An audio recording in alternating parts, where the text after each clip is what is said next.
Welcome to this week's episode of Good Old Gamers Podcast. I'm Lyle McClendon. I'm here with Brandon Gentry. Yeah, fuck yourself, everyone. I ain't hurting nobody, Brandon. And yeah, they are. Who the fuck are they hurting? A lot of kittens, actually.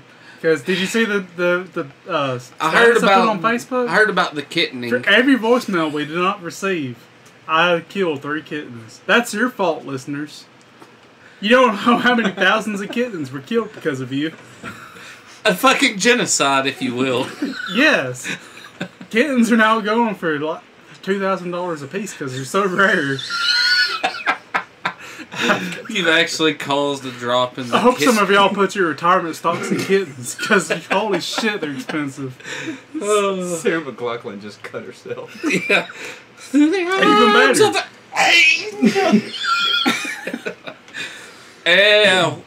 Yeah.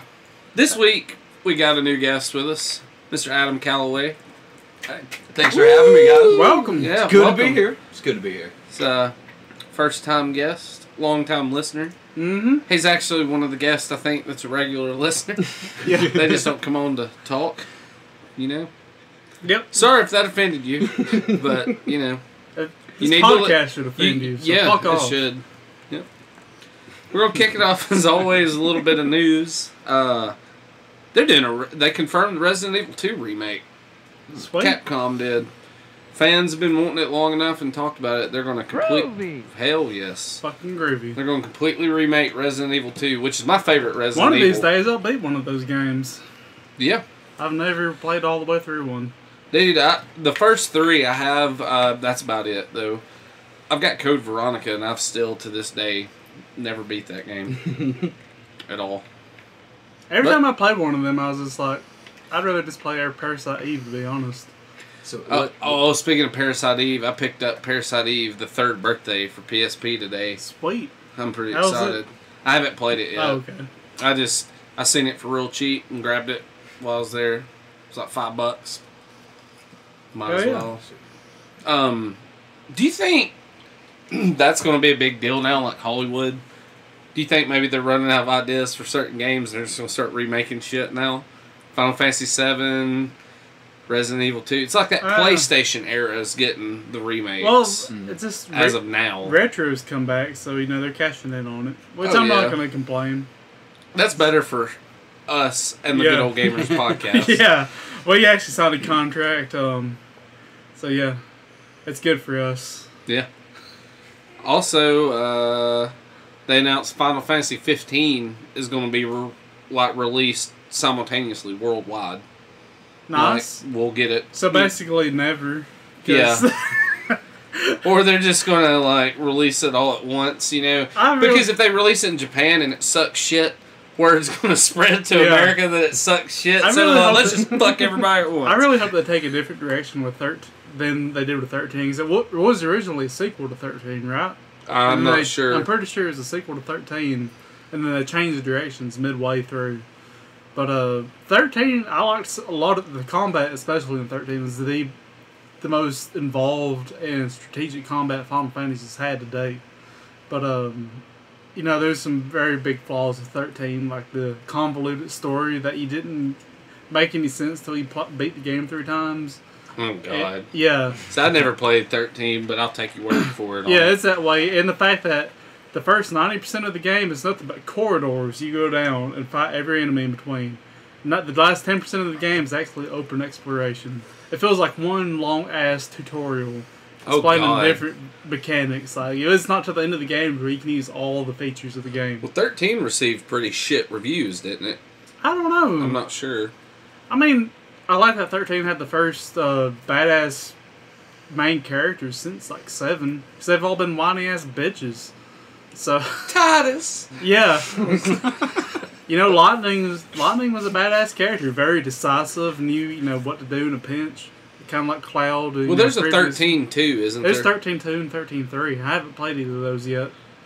Okay, those are the ones that Stephen Barnett was telling me about. Who we still need to get on for the Final Fantasy episode.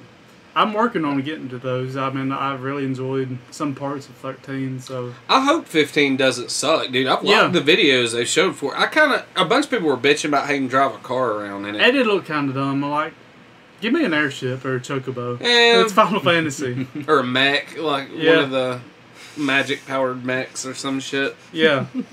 What you got for us? I can drive a car in real life. I mean, fuck.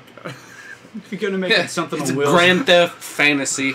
if you're gonna make it old world and have wheels, make it like the old Steel Dawn fucking push thing with the sail on it, with the spikes and shit on it. Make it badass at least. Yeah, I think it was a hover car, wasn't it? It's something like. It's something. Yeah, like I don't think you're just driving an everyday fucking But it wasn't Cadillac a flying or car. some It was shit. just like a hover car. Yeah. Like, couldn't get more than a couple feet off the ground. Like my dick. Anyways. I see those pills are working for you. You were talking about. Man, they're amazing. I can go at it for hours. Rub it raw. Shit. Bring me a couple of them. I will, man. Just, the last more than 4 hours, go see a doctor. Call more ladies. Or that. Go out to the Walmart parking lot with a phone book. Yeah. I'm gonna fuck this entire phone book tonight. I've been taking speed and fucking Viagra. I'm crazy. In personal news, I'm bald now, which is awesome. I see that you are fucking bald, dude. Yeah. You're Lex Luthor bald. Every day I've woken up and I see the bald spot in the back of my head growing like a fucking black hole, consuming everything.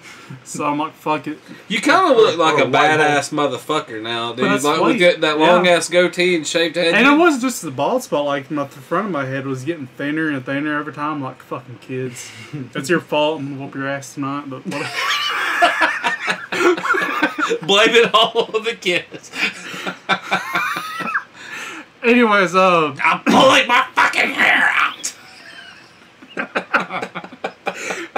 The new ZX Spectrum's coming out August 24th. Oh, I want one. Yeah, so cool, man. Costs about $150. Comes bad. with 1,000 games on it, and it's got a micro SD slot where you can play pretty much any ZX Spectrum game ever made, including those you make yourself. Oh, that is awesome. Yeah. For those who don't know, this was like a big PC/console back in the 80s. It's similar to like the Commodore and Amiga. Yeah. Pretty much. Yeah. I hated that those things died off as soon as they did because so many people missed out on that gap where you could program your own shit. Yeah, that was part of their appeal. Like they advocated you can make that your own shit. game. They're like, yeah, homebrew your shit, dude. Like, people. Retro Magazine actually had a write-up, but there's people that, to this day that still develop games for those consoles and shit. Because, I'm pretty sure they're probably pretty hard I'm programmed pretty sure the for it. VGS can emulate a Spectrum because of that special chip. I can't even think of the chip of it. But it's expensive, but it can emulate the processor archetype of any processor out there, which is pretty fucking amazing. That's what Mike was telling us about when he said the people who've made custom Genesis games for Genesis can play them on the VGS. That's cool. Well, since we're talking about the retro VGS, September 17th? Yeah, the official Kickstarter. Kickstarter begins. Yeah. So, get your wallets ready. Yeah. I'm going to... Prepare your anus. Dude, me and you should go in halves and buy one for good old gamer purposes. Yeah. That'd be awesome. Have you kept up with the retro VGS at all? It's a new we did an interview with Mike Kennedy. Well, you've probably seen it, but they got a new cartridge-based console coming out. And it looks fucking awesome. What kind of bit are you talking like? He pretty much told us he could play us like NES to PlayStation style Pretty sure graphics. it's technically 64-bit because everything today is 64-bit. Sure, yeah. But it'd be PS1 and back. No internet Okay, connectivity. so what, 32? Yeah, roughly.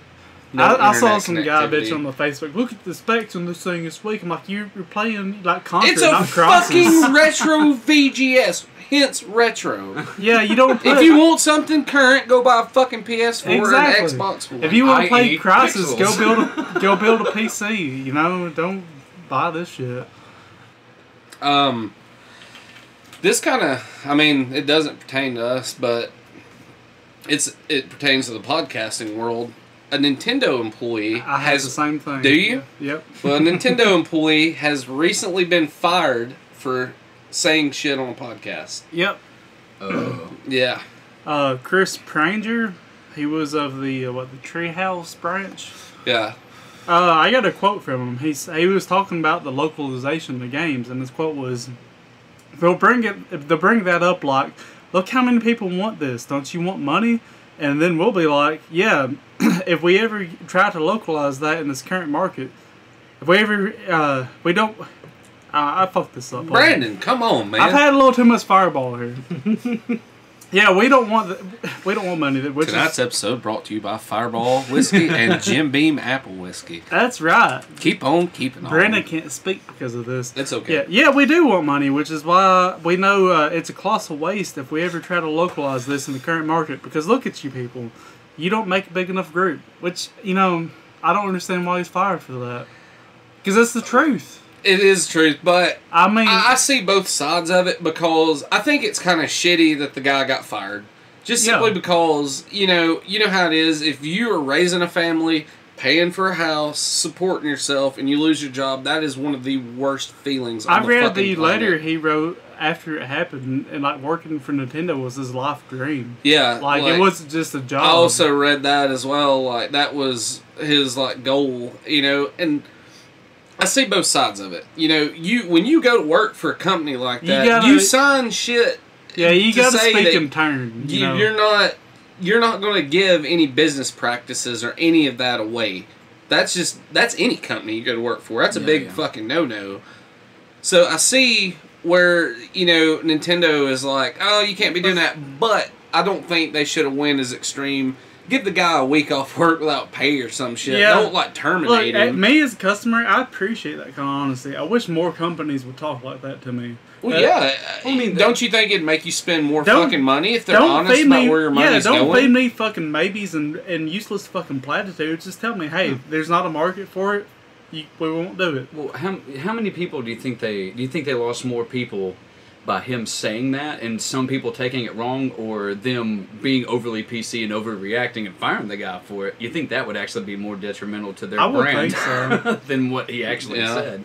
To me, it screams of red tape. I think anyone that's worked for a company knows red tape and the bullshit you got to go through just to appease someone because of that. I think a lot of it too, though, is it is Nintendo. Yeah. Nintendo, out of the video game, they're the strictest ones in the video game world. They're the family-friendly PC. It's Nintendo. Yeah. Like we talked the other night, there's still people in the South where we live that'll look at a fucking Sega Genesis, but you got your Nintendo? Yeah. But, nothing he said was offensive. I don't get why anyone would be offended by that. If you are offended by that, fuck you. How about that? Be offended to that. Fire me, bitch. Yeah, it's just mathematics. You're fired, Brandon. Oh, fuck. Sorry. I'm replacing you with a robot. Okay. God damn it. Sorry. But yeah, seriously, companies, I know all the CEOs of all the big companies are listening to us right now. Hire more people like this guy. Nintendo is listening to us as we speak. Yeah, they are. They've got my fucking consoles bugged. Just talk to us straight. When I see platitudes and maybes and foreshadowing, or anytime where you try to cloud the message, that you cloud the answer to the question that I asked, then fuck you. This makes me go somewhere else. It's already not like Nintendo's run a bunch of its major followers off or anything, Yeah. Let's and I say this. This is hateful what I'm going to fucking say, but I do love Nintendo still this day. Me too. Plays a big part in my life. But let's fucking release another Wii U too. Why don't we? Yeah. I saw that a Singapore-based developer, PD Design Studios. They're making a 2D side-scrolling beat-em-up remake of Final Fantasy VII. Dude, okay, Yeah. so I haven't heard about this per se, but I did see like a tag on YouTube today where it's like what Final Fantasy VII would look like as a side scroller, I might be. and the I same wonder one. if that's The guy said it's probably going to be a 1-level demo when it's done. Like because they actually try to make money, you know. yeah. But it had a really good looking 2D art. It's Cloud and Tifa for 2-player, and it featured summons like kind of like your bomb button on a lot of these beat 'em up games. Mm-hmm. Like you press it, the screen stops for a second, and you see like your Ifrit would come on and just rape everything on the screen. It was awesome. Nice. You know, this is what I would like to see as a remake if they're going to change it. Do something like this, Square. Mm-hmm. Like, don't make your bullshit, whatever it is you're planning on doing. I know it's probably going to piss me off. If you're going to make a remake, either keep it true or either make it fucking fun and ingenious like this. So, if you like Final Fantasy VII, keep an eye out on this. It's probably like it looks like it's going to be the first, like, I guess, chapter of Final Fantasy VII where you're in Midgard Nice. and you're having to fight all the different robots and soldiers and stuff. But it looks like it'll be awesome. There's a little gameplay video you can find on the internet if you look up that. That's probably what I seen earlier flipping through then. That's pretty badass. You got anything? I had 4 things and we've talked about them. I have one more thing. Pac-Man 256 is coming to the mobile market this I heard summer. about this as well. Yeah, it's based on the Map 256 glitch of Pac-Man, which BlizzFan 1998, if you're listening, there is no ending credits to Pac-Man. You get to level 256 and the game bugs up. Holy shit, I forgot about he sent us a rebuttal message. Like, Yeah. he's beat Pac-Man. Yeah. No, you haven't. Stop fucking lying. Like, go back to your mama's titty. When you get to Shut level up. 256 of Pac-Man, the game bugs up because they didn't allot it the right variable for the level number. So Doesn't have enough memory left to program. To well, like, it isn't does, but it not in that variable that was I'm sorry. allocated. Donkey Kong is the game that runs out of memory. It bugs out the level by like putting letters and this random random blocks characters and stuff. It like half the screen was like that. This game makes that a feature. It's an isometric view, which is unique for Pac-Man. Like the pixels, it's 2D, but you see him from a 3D standpoint. So you see Pac-Man from an angle. So he looks very 2D but 3D at the same time, which I thought was cool. But as the game progressed in the video, it started incorporating the 256 map glitch into like it's basically this garble of letters and blocks started consuming the level. It looked badass cool. as shit. It reminded me a lot of Tron. I think it's Tron 2.0, the PC game. Never played it. Great first-person shooter. We'll talk about later. At one point in that game, the enemy, like whatever the bad guy was, he starts formatting the hard drive that you're on. There's this like giant wall of death chasing you, and you got to get out of the way of it. That's cool. Yeah. That's badass. Yeah, that's all I Nice. got for news. It's going to be on the mobile market. It's going to be free to play with all kinds of DLC bullshit. My it's actually favorite. made by Hipster Well, and they're famous for making Crossroad, which my daughter fucking loves. My stepson likes it too. It's kind of like a Frogger game almost. I guess as far as mobile games, it's not that bad, but Ain't no Flappy Bird. fuck Flappy Bird.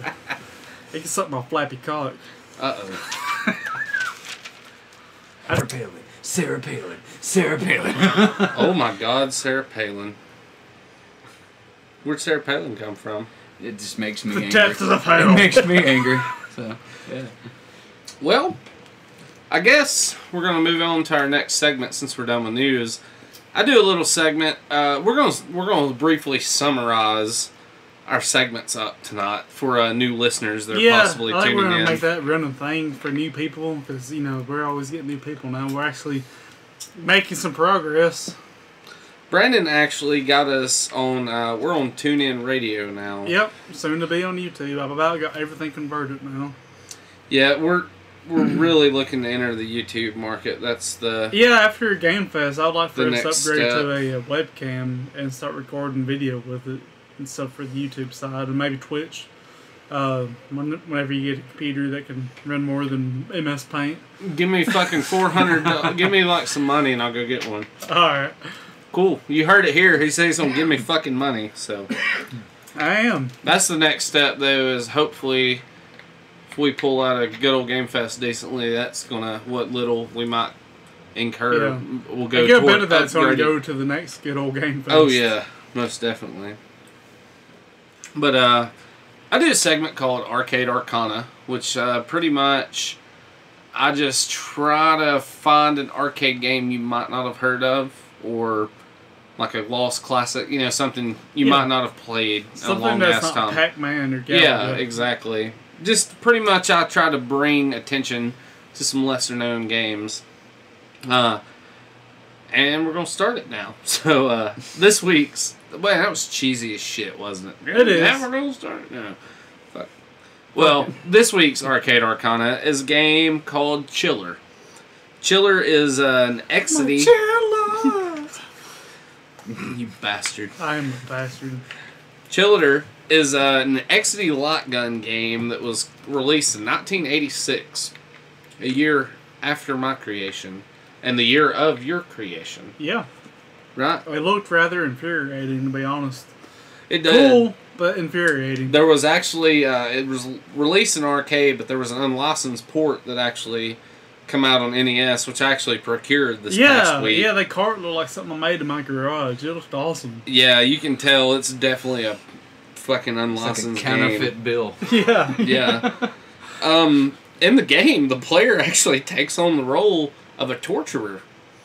You, pretty much maim and mutilate and fucking destroy torture victims. Like, people you got tied up in like a...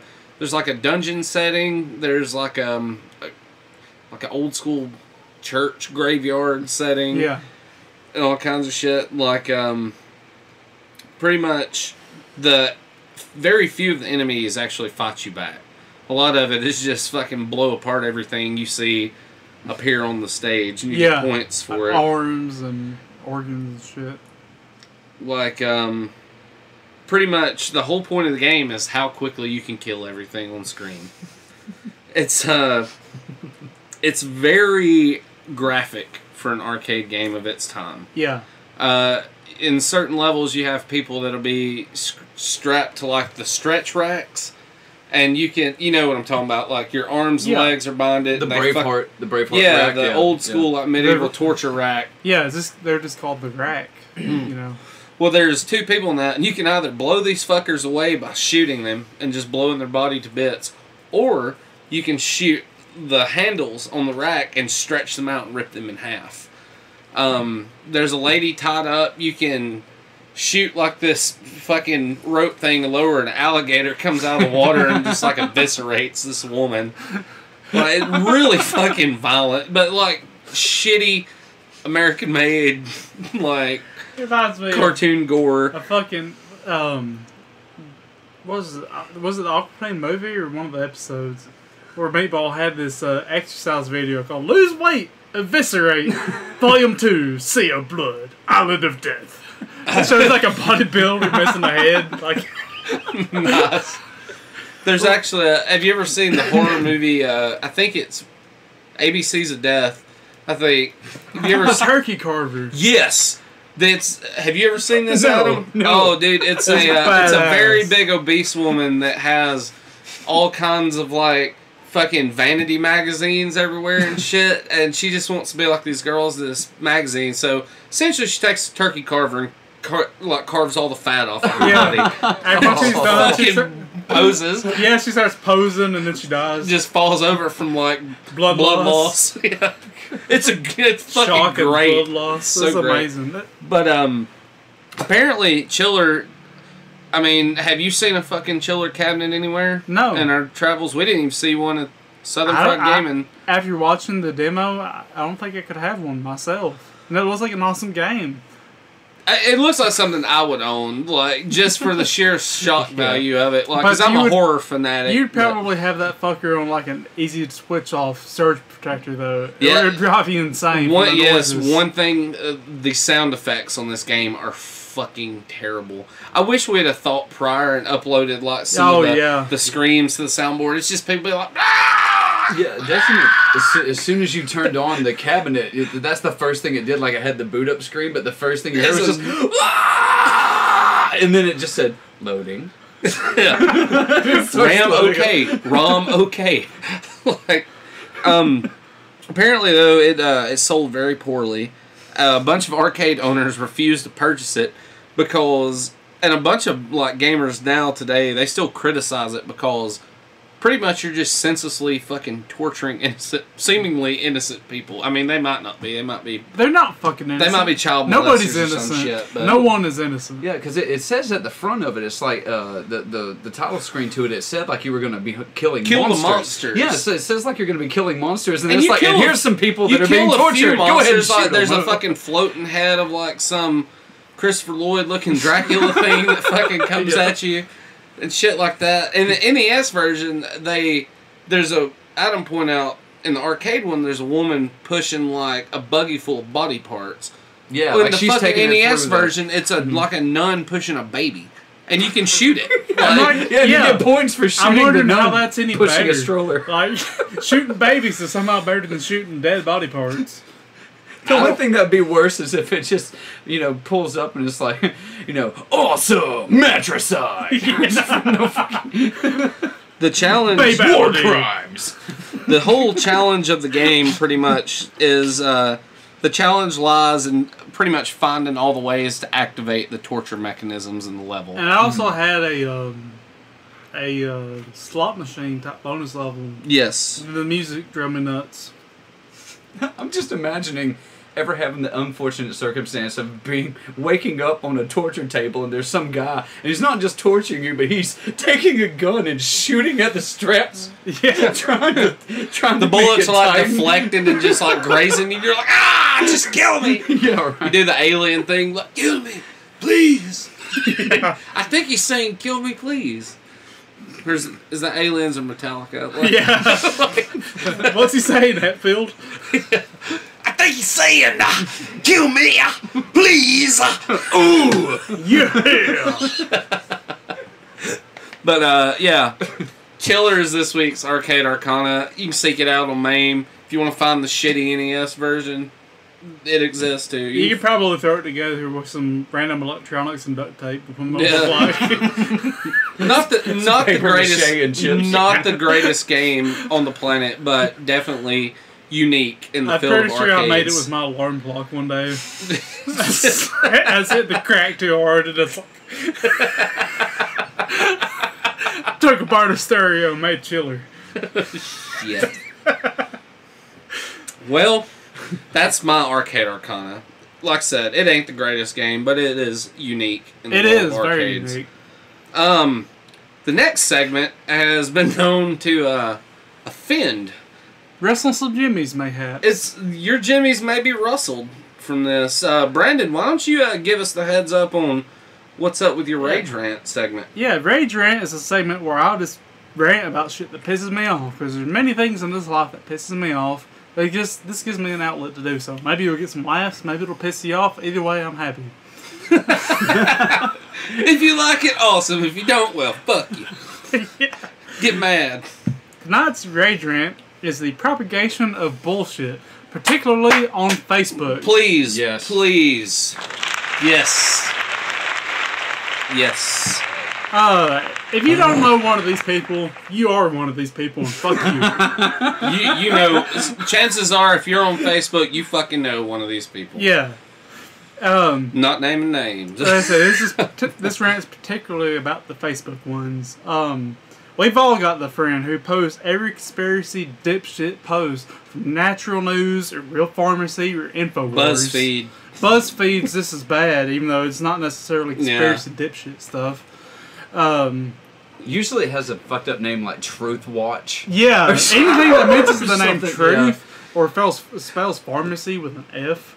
Or if it's got like fucking America in the title. Yeah. 100% of the time, probably 110% of the time, it's bullshit. Man, and Facebook itself makes this worse. Even though Mark Zuckerberg, as far as I know, he's against this shit. Like, he's hardcore for vaccination and stuff. The algorithms he uses for Facebook makes it to where the more times you like this kind of bullshit, the more times you share this bullshit, the more it alters your feed to see this bullshit. So it creates this weird-ass echo chamber where everything you fucking read reinforces your own fucked up shitty beliefs. Al Gore is just like punching himself in the dick somewhere. He's like, what have I done? What have I done? But, man, anytime you're sharing anything that has any factual basis in reality, for the love of fucking Satan, at the very least, check Snopes to make sure it's not pure fucking bullshit. Yes, Snopes.com. Yes, one of the recent Very ones much. that we've all been to fell with.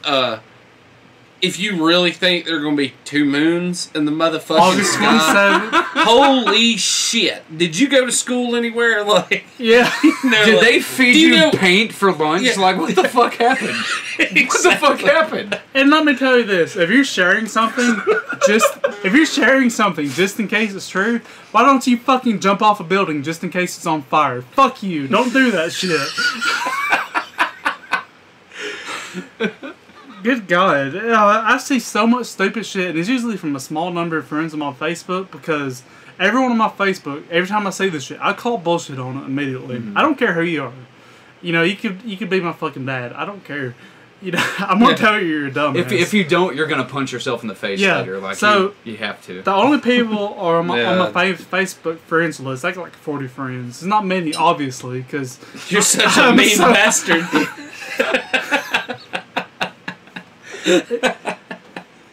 if you're on my Facebook, it's either because you're too smart to do this shit, or you're too fucking dumb to know when I'm calling you a dumbass. Like, There goes half the fan base. I don't give a fuck. You know what I think? Like, all the conspiracy, like you'll see all the mainly for conspiracy things, not just like hoaxes and such, but the conspiracy idea only works because it gives people the idea that our government is really that powerful that they could pull that. They're really that competent. Like I think they kind of want their government to be that maniacal to be able to pull that off. God, Not the inefficient fucktards that they are now. If the U.S. government was competent enough to pull off 9/11 without anyone knowing, I would sleep soundly at night. Like, I'm in safe hands. These people can do something right. I mean, these guys come out. Well, these guys will come out and they'll be like, well, you don't really know what happened on 9/11, and you're like, well, how do you know? And he's like, my hacky sack told me. How the fuck do you know? Wake up, sheeple. The whole shit about what was it? Airplane fuel? It's like it can't melt steel. Well, it doesn't have to melt no. it, dumbass. It just has to weaken it. Yeah. And then the building falls. I'm a fucking- Have you ever? It's the thing called fucking physics. Like, Yeah, I'm a machinist. I deal with heat and metal every fucking day. You heat up metal, it gets weaker. You heat up anything, it gets fucking weaker. So, most definitely. I mean, the conspiracy side, Thanks, Obama. yeah, seriously. yeah. The people who buy this shit, they use the conspiracy side to legitimize their horse shit. Like, if you're against them, you're either asleep, you've been drinking the fluoride in your tap water, or that's a thing. I've been told that. Oh yeah. Or you're a shill. Like Monsanto is like the number one thing I come across on here. I've had so many people tell me that they're going to kill me over Facebook. Like, I didn't even know there's an other inbox on Facebook, because I routinely go on like Monsanto's Facebook page and defend them because they're not a bad company. They're actually making technology to feed starving ass people, not people with money to go in Whole Foods, pay $10 for a fucking banana. It's like the GMO thing. Yeah. Yeah. I think you had talked about that before. I think. Yeah. Yeah, these people on here, if you're defending them, you've either been drinking the fluoride water or you've been vaccinated and have the Hey, autism. fluoride water has a decent taste to it. Yeah, not. yeah. It's called not diarrhea. You know, it's called not dying from drinking water. Go to like Tijuana and drink some of their organic Yeah, you'll water. be pissing blood out your ass for a week. These people don't never. 100% of the time, these people don't realize the dose is in the poison, or the poison is in the dose. Rather, I got that backwards. Like everything on this earth is poisonous if you eat enough of it. Yeah. So they're like, oh, fluoride, it does all this shit to your brain, it fucks you up. But yeah, if you drink a gallon of it, you dipshit. Have you ever swim in a public pool? Seriously. I mean, think of all the shit they put in that. You don't mind that because it's hot. Yeah. Right? Yeah. It's relaxing to You'll swim look past in it a because pool of there's half naked chemicals. women there, but if you're brushing your teeth, you're like, fuck this shit! You had nothing to do with your sink There's water. just so much horseshit you see you'll go around on Facebook. I can't even begin to delve into the shit that I've seen. It's unreal. It's unreal. It's the internet in general, You know, though, man. here's the rule of thumb you follow.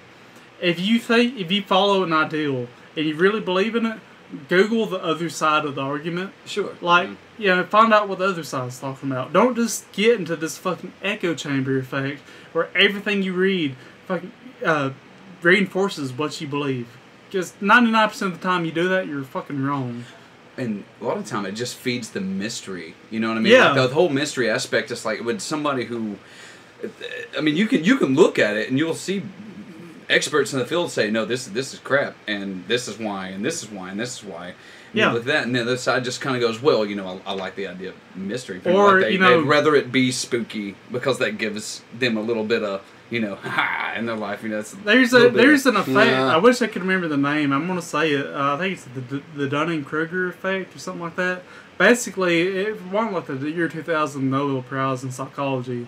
It showed like the people with the least experience and knowledge in the field were the most confident in it. Sure. So it was like a bell curve between knowledge and experience and inexperience and confidence. Like people who knew a little bit but didn't know enough, they were like on the bottom of the bell curve in confidence because they're like, hey, I know a little bit about this, but I'm a fucking dumbass. I'm not confident enough to fucking execute. The more educated you are, the more you respect nuance, right? Yeah. So Yeah, exactly. It's not huge black and white fucking- anymore. So. Yeah, that's a huge fucking deal.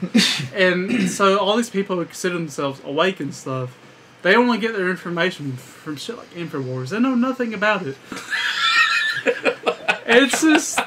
It's so asinine. I don't understand. I do understand. It's this echo chamber effect that like sites like Facebook reinforce with their algorithms. And I don't know what there is to do about it. It's just insanity. Is there anything you can do about All you it, can do really? is speak your mind, man. Yeah. That's it. I mean, that's the only reason they can't just, say, well, this is bullshit, not allowed, because it'd be, a First Amendment kind of thing. Yeah. And they want to be big on that, but at the same time, they're just kind of like, somebody please type in and tell this person.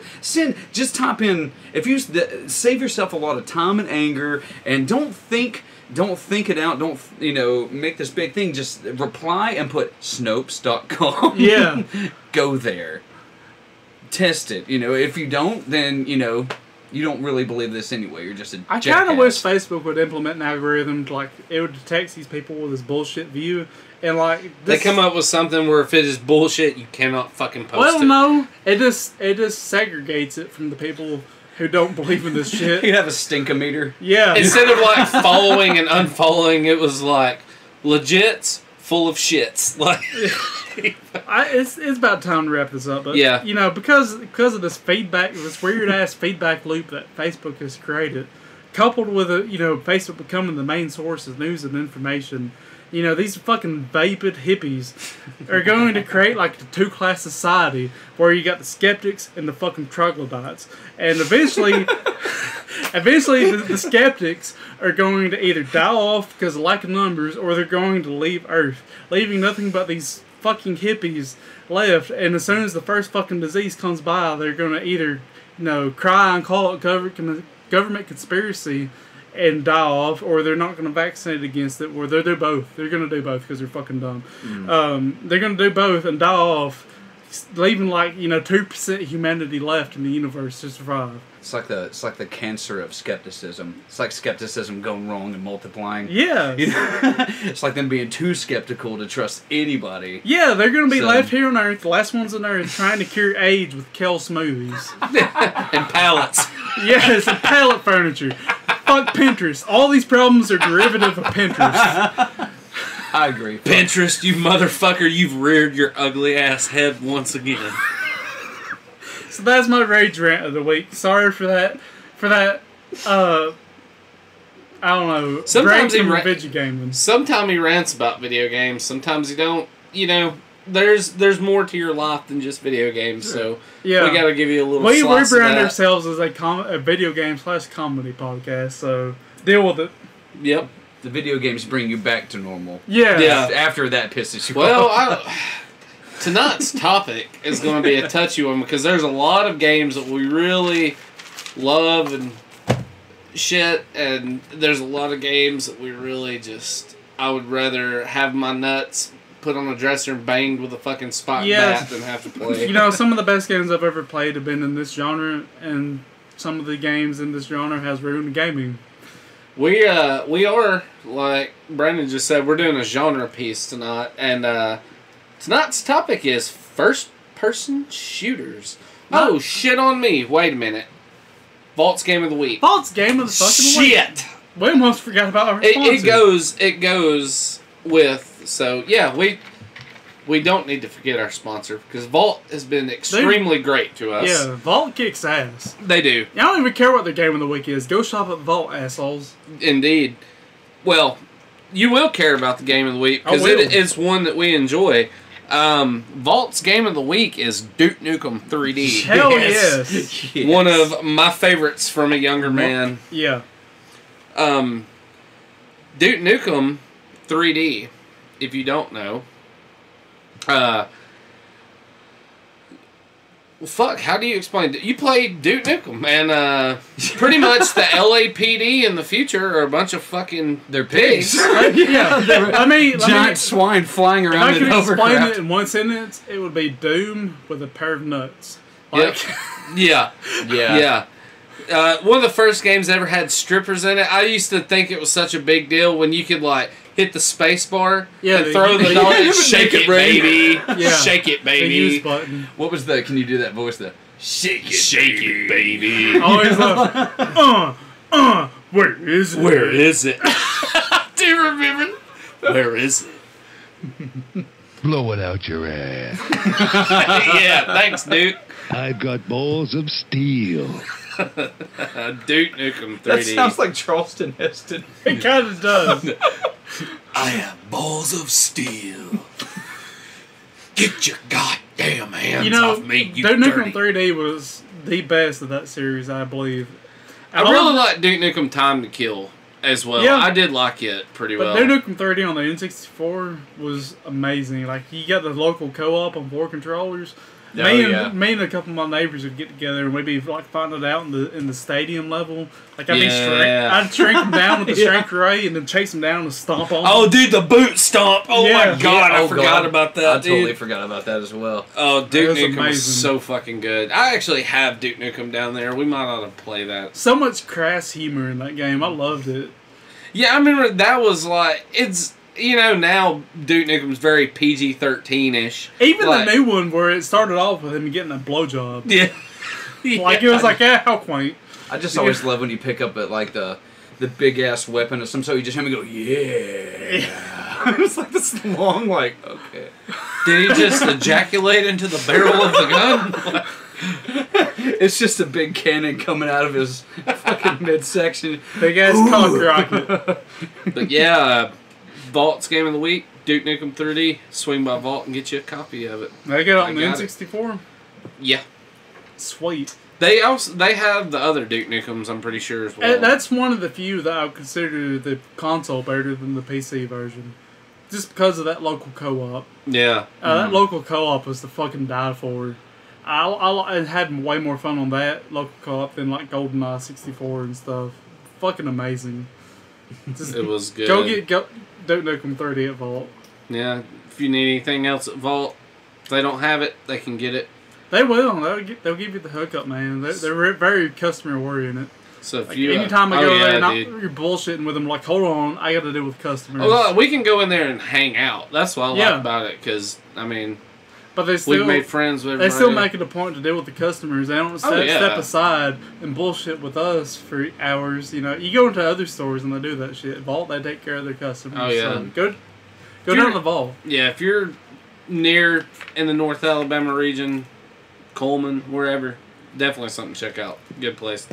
Got Good everything people. from the Atari 2600 up to modern consoles. Yep. Like I said, if they don't have it, they can get it for Yeah. you. So Accessories, games, whatever. they have man. new stuff come in all the time. One-stop shop, huh? Yeah. Yeah, Nice. great. Well, I'm not saying it just because we're like sponsored, but seriously, like before we were even sponsored, it's one of the better mom and pop game Yeah. shops I've ever been to. You'd probably hang out there whether you had a podcast. Oh, you damn right. Yeah. I mean, I did. I mean, So- I did. I hung out there before we even got this going. But we'll go on and get on the topic tonight. We are talking about first-person shooters. Yes. Should we do like a disclaimer because it's? Nah, we ain't going to. We're just gonna piss I people think off. first off we need to get. We're gonna start with the like, good ones. Well, we need to get like the mother game out of the way. Doom.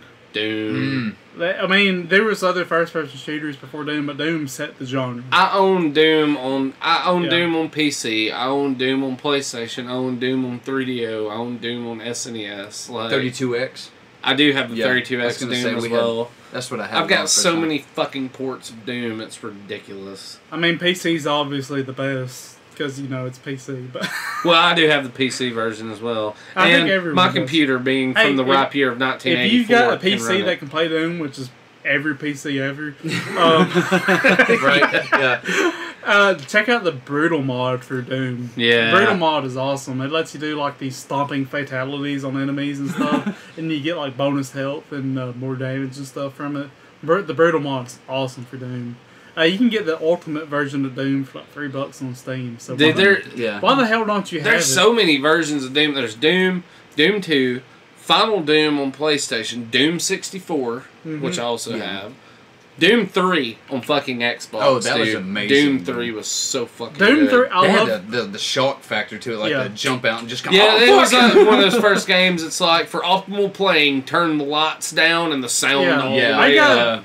I got a love-hate relationship with Doom 3. I love the game, but it wasn't a Doom game. It was a Doom-themed horror game. Yeah. Yeah. They I kinda really agree. went for the like fucking the more like shock The factor jump of the scares. scary shit. Yeah, Jump scares. exactly. It's a jump scare themed Doom-themed game.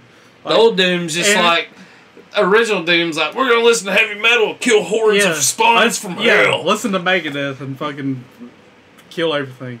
Doom 3 did go a lot more into the lore, though. Yeah. Before that, the lore you got was in the manuals or like in one paragraph on the screen. You go to Mars Like- and open the gate to hell. Back pretty then, much. you asked someone what Doom was about, they had no fucking clue. Like, it was on Mars. That might be the most Yeah. you got. You know, just shooting demons. Yeah. Just shooting demons. I got and, that thing called BFG. It's a big Doom- fucking gun. Doom 3, you'd go Them around. zombies that hang up by them barrels, you can shoot them. Bloom. Bloom. Yeah. Death. You get that chainsaw on them pig faces? Oh my god.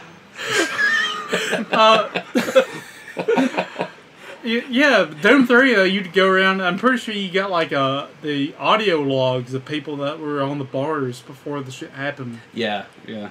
That shit was awesome. That's one of them games I got from my stepson. He hasn't played it yet, but around Halloween, I tend to buy him a lot of like scary games. Yeah. Dead Space is one of them. That I bought. love the Dead Space Yeah. series, dude. That's one of those games I bought him. And he has it like, I guess his nuts hasn't dropped yet. He hasn't played it yet. He's only 10, but Yeah, you gotta give the little man a little time. hey, he has a good time. When I was 10 years old, I was already fucked up because I was already watching horror movies like in full effect by then. I'm a weird kid though, so yeah. But yeah, it's Doom's the And Doom the- 4 is looking like the original Doom, but Dude, HC. I read an early review for the Doom multiplayer, and they said it is so they're like praising it, but they're like it's fast. Like they Well, said, that's what like I want. the imps and shit from Doom. Yeah. They said the demo they played, you've got a player controlled, other guy. He jumps down and he just like wrecks this dude. Like jumps down in front of him, and shoots him. Well, he hears this noise and turn around, and there's like 6 imps that are on the map too that crawl out, and they're like fucking fast, dude. He's like shoots 3 of them and backs up and is like spinning and just shooting. That very fucking awesome fast, looking. kinetic gameplay is what Doom was known for. That's what Doom 3 is missing. That's my big gripe with Doom 3. Doom 3, you got to pace yourself with. Doom 3 didn't have that fast-paced Doom gameplay. Doom 4 was like the first modern game that I'm gonna buy at release since I don't know when. Like it's looking really awesome. The boss fights from the demo videos I've seen look fucking crazy, dude. Like, huge baddies, man. Yeah, like, that's what I love. It like that fucking cool. It says a screen lot size if bad even guy. I'm gonna buy a game at release because you're a fucking asshole. One other thing about Doom, have y'all ever noticed how many sound effects from that game made it into Hollywood movies? Yeah, the door Like, especially. Up until just, I mean, you new movies coming out, you'll hear that. The door opening or the fucking imp or whatever. It's just, and I guarantee you that's the sound of a cow. Just so you know. Good pay. It is. But they sound like that if it's That's not that, the first thing that I noticed on the Doom 4 trailers is the door. Like, it's so fucking iconic at this point. It's like the fucking camera noise from Texas Chainsaw Massacre. Yeah. Like, wah! You fucking identify that shit.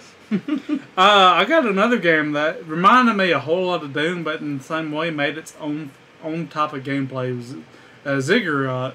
Have any of y'all played Ziggurat? I've No, I never don't even think so. fucking heard of that until just now. It's a first-person shooter roguelike dungeon game. Like, it plays very fast and kinetic like Doom. You play as this wizard who's like trying to get into this ultimate brotherhood of wizards, and you got to go through this basically gauntlet of dungeons called the Ziggurat. And it's extremely fucking fast. It's every time you play the game is different. It's randomized, and you start off with just a wand, and as you play, you get different spells. Like you can hold 3 different spells. They range from like a fire grenade to all kinds of other things. Very fast paced, random.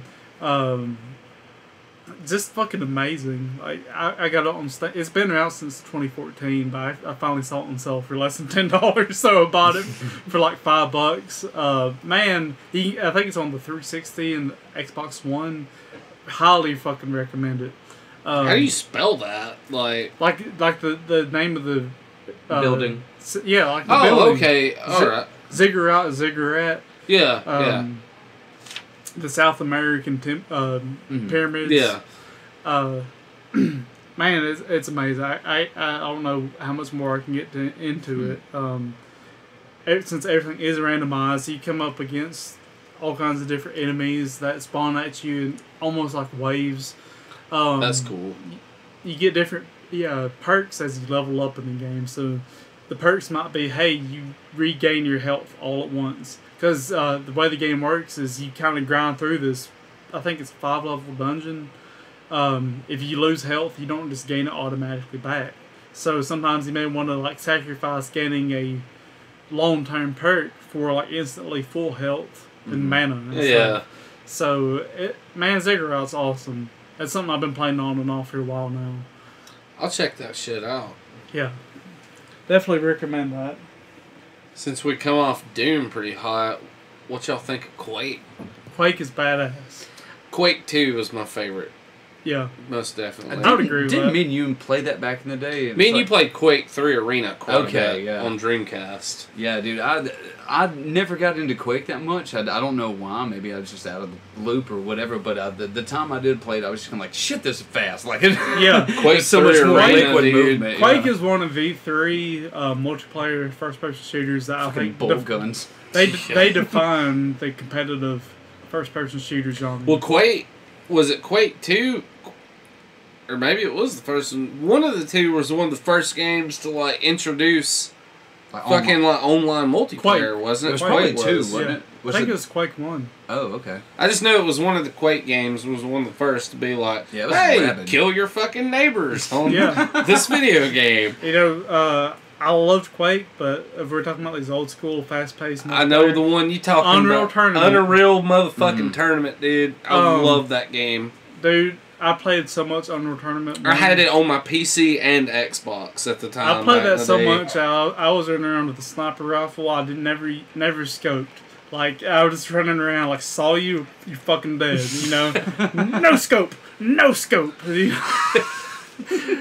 Dude, Unreal Tournament's so fucking fast and kinetic. It took what Doom made awesome. Unreal Tournament was one of the first games too where you got to hear the beautiful phrase headshot. Like one double of the kill. Wasn't it? Killing Frenzy. No, that's Halo, Hat-trick. isn't it? Killing Frenzy's Halo, isn't I think so. it? Sorry. Monster kill. Oh, yeah. I love the thing I like Triple about the kill.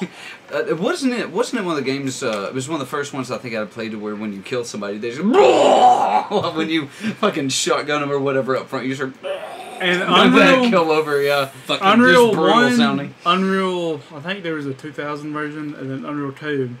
They had really great like single player modes where they made. I mean, even the current ones make it as like you're playing Unreal Tournament online, but against NPCs. But they were like the funnest fucking ones. They ramped up difficulty really quick. Unreal 3 fucking sucks. I'm sorry. They introduced this fucking hoverboard mechanic where you could hop on a hoverboard, and if you got shot, you fell down or basically were like a ragdoll for a few seconds, or you could get destroyed. the AI on it sucks ass. Unreal 3 sucks. It was such a disappointment. I don't think I ever played the third one. Don't. I want to say I didn't either. Don't play Unreal 3. As such a huge fan of the series, I was so let down with Unreal 3. I wanted to like it so bad, but I could not. One good thing about Unreal, though, that we have to credit while we're talking about Unreal, the Unreal Engine powers So the many majority of the fucking first-person shooters that come out now. Well, not the majority, but a lot of them. What was at one time kind of the flagship was Unreal 1 and 2 were first-person shooter single-player games. And they were, I guess I would call them the seed of Halo. Like, Halo wouldn't be if it wasn't for these games. If it wasn't for Unreal and Tribes, you would not have Halo, I don't think. Tribes was awesome. Tribes, you can play Halo and go back and play like Star Siege Tribes or Tribes 2, and you can see the fucking influence. Like, the jump and shoot mechanic. Tribes was one of the first games that used a bug and implemented it as a feature. Like the whole the sliding thing that you can slide down hills and up hills. That was originally a bug. They're like, hey, this is fucking cool. Let's run with it. The only other one I know that I can name offhand that did that was Half-Life 2. Half-Life 2 had the rocket launchers that would follow your cursor. So if you aim somewhere else, the rocket would follow it. That was originally a bug with them. They're like, hey, if that's fucking awesome, it gives a little bit of a tactical edge. Yeah. Speaking of that, my favorite first-person shooter of all time, Half-Life. Half-Life 1 and 2. Gordon Freeman is my motherfucking hero, dude. Those aren't even my favorite first-person shooters. Those are my favorite games. Like, there's no more perfect games than Half-Life 1 and 2. Okay, like, before Half-Life come out back in the day, I had the Half-Life demo that you could get out of, like, the PC Gaming Magazine, or you can download CD it. they put out and everyone, Well, I beat that fucking demo over and over, and I just started getting creative and trying to figure out different ways to kill the scientists. Yeah. Like, I would like get him over here and like shoot him in the leg. He'd be like, "Oh!" I'd just throw a grenade. I would like hold a grenade and count the time that I could throw it up. That way, when it released, right when it would get on top of his head, it would just explode and it'd just be like a pile of meat going everywhere. Like, I spent so much fucking time just figuring out. And then the full game come out, and I've still got the original copy that I paid $50 for back in the day. And I love Half-Life. What so other first-person shooters have incorporated puzzle elements into them as well as Half-Life? Even Half-Life 1. Puzzle elements? Puzzle elements. Maybe Portal would be the only, but it's not even technically a fucking shooter. Yeah. Portal's pretty much all puzzle elements. No other, even Half-Life 1. I take Half-Life 2 as like the perfect of the two of them. It was Half-Life 1 better. But even to this day, there's no first-person shooter that I know of that incorporated puzzle elements the way that one did. The puzzle/adventure elements, I say. And story-wise, like, Half-Life 1 had a very easy-to-follow, great fucking story that you can follow from beginning to end. You didn't have to go into the fucking audio logs or You didn't have to listen to cassette tapes you find on the map. you played it out. You were just this scientist who was pulling off this experiment. And you're caught in the wrong motherfucking place at the wrong motherfucking time. Yeah, exactly. Gordon Freeman, you're still my hero. I think he beat up Mario as the best video game character ever. He did. Was that? Are you talking about the EGM write-up they did? Yeah. The 100 greatest. Yeah, he did. Yeah. Because I remember that pull out. It's like Mario's number 2, and you're like, what the fuck? You open it, and it's Gordon Freeman holding a crowbar. Crowbar, yes. Fuck yeah, dude. That crowbar is so fucking iconic now. Yeah, dude. I like the little tick-like creatures that get on the people's heads and just turn them into... the head crab. Yeah, one of my buddies has a hat of the head crab. Oh, that's so fucking cool. That's pretty sweet. If you look on YouTube, there's this Half-Life 1 and 2 done in like 2 minutes. This is Gordon Freeman walking forward like 2D side-scrolling style with the crowbar just going up and down, like destroying everything in his path. It's fucking amazing. Well, since we're on this subject, and I know Valve is fucking listening to us right now, and since I'm going to say this, since the good old gamers are saying it, it'll happen. Valve, please fucking hurry up and make Half-Life 3. Yeah. We're speaking on behalf of every other fucking Half-Life fan on the planet, pretty much. I mean, you would sell it even if it was complete shit, which I hope it wouldn't be. But they would sell it. They've got enough street cred to fuck. I mean, They could burn a fucking CD with Rosie O'Donnell's titty slapping a wine glass off of a table and label it fucking Half-Life 3, and some fuck would buy it. They would be like, it's great. Make an Xbox One port of Chiller and just put Half-Life 3 on the front. Yeah, exactly. You know, Valve has developed such a great reputation for not putting out shit games. They won't do that in a million years. Mm-mm. Like, can you name one shit game Valve's done? Valve does the thing that I think like Hollywood companies and everybody else follow. Instead of making a shit inferior fucking product, just don't fuck with it. Yeah. Leave its legacy intact. They will. Don't remake it. Don't release a fucking shitty. Yeah. Yeah. Don't let it become a villain. Let it die a hero. Yeah, they'll let Half-Life rot and die before they make a shitty third one. Good. And that's what I wish more companies would fucking do that. Well, yeah, just don't churn out a piece of shit and slap the name The of something closest else thing on to it. a piece of shit they have is Left 4 Dead 2. Left 4 Dead 2 Left 4 Dead 2 Yes. Left 4 Dead 2 wasn't shitty. It just should have been an expansion for 1. Because it wasn't that much different. I didn't get into the Left 4 Dead games. I like Left 4 Dead. I had Left 4 Dead for 360, and I bought it because everybody was like, oh, play online with us. Well, I get online, dude, and I don't know shit from Shiloh on this fucking game, dude. I start playing it. Well, I notice all these people I'm online with, they're like down here. They're just like, I don't know what it is you even fucking do in Left 4 Dead at this point. Kill zombies.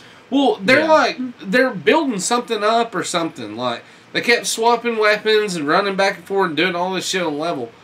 Well, I didn't think nothing about it, and nobody's communicating with me. I don't know what the fuck they're doing, so I'm just like walking, and there's a gate right here, and I'm like, oh, click gate, what's this dude? I click it, and they're like, I just hear all these people with their headsets like, God damn, stupid motherfucker. As soon as I click the gate button, the zombies just start running in. Well, they fucking kill everybody. And apparently they were trying to get some defenses right or something. Yeah. I didn't know. I'm like, well, nobody told me anything. They were setting so up I the log propane in. tanks. We all fucking died from me hitting the switch. We come back, and I didn't know what they were doing again. So first thing I did, these dudes started cussing me so hard, and I'm just like, fuck y'all. I don't even know what the fuck I'm playing. And I never played Left 4 Dead again after that. You know why I said fuck Left 4 Dead? Because you couldn't name down the goddamn sites. You couldn't name down the fucking sites. You would just, every time, I mean, you see zombies coming from as far away, and you're just firing from the hip like, oh, oh, you're just firing. It's like, no. Pull it up where you can that's actually something I never aim thought it. about. Yeah. But That killed me because I was that already didn't come into out different that ones. often, though, because of the way the levels were designed. Yeah. The only other time I ever played is I went to my buddy's house, and they were like marathon playing Left 4 Dead 2. Hey, and the first thing I did was piss a witch off and get the whole party killed. Shit. Local co-op, Left 4 Dead is one of the best games you can play first person. It is fun, yeah. The campaign is with some friends. That's something I still play with my stepson from time to time. I bought him that game just so we could play it local co-op. as my wife gets pissed because we're yelling at each other from across the house. Hey, get that propane can and bring it over here. Nice. I was like when the big what were the big mutant fucking The tanks. The tank, yeah, the tank would come out and fucking hit you, and you would just see it disappear in the pixels in the screen and knock you all the way across the goddamn then world. you'd be on your ass with 2 pistols just trying to not die. What did y'all think about the Wolfenstein series? That was another one of them flagship ones. That's one of those that's... Or Supernova's Art 3D, for that matter. If I had to name a runner-up to Doom and genre defining, it would be Wolfenstein 3D. You talking about the original? Like, Yeah. the first one? Wolfenstein 3D, technically, that is the first-person shooter, is it not? If you're considering that type of genre, then I'd say yeah.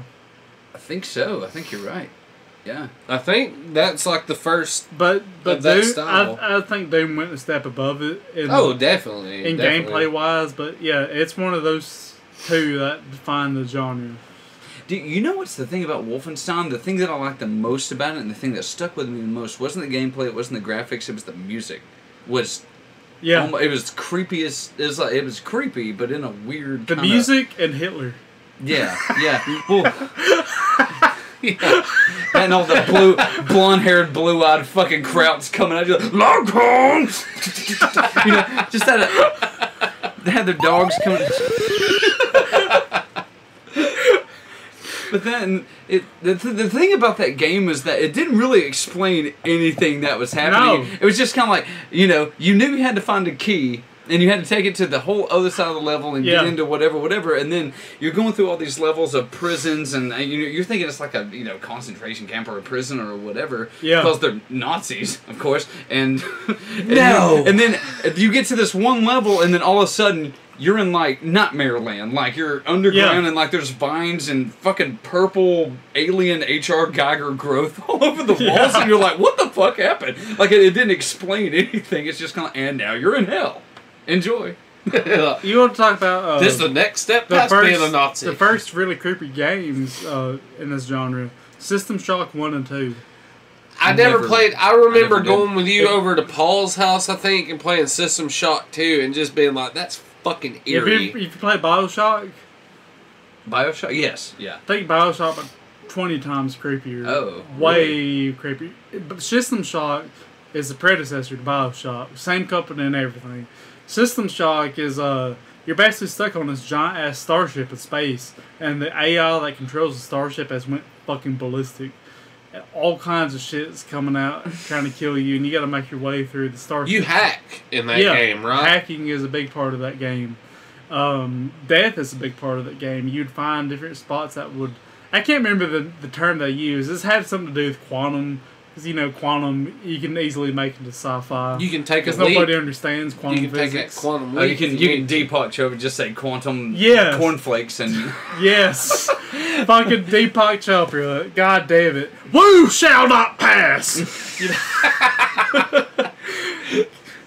Anyways. we know scientific words, therefore we are smart Yes. and right. Sorry. That's fine, man. You nailed one of the things that just burned my ass.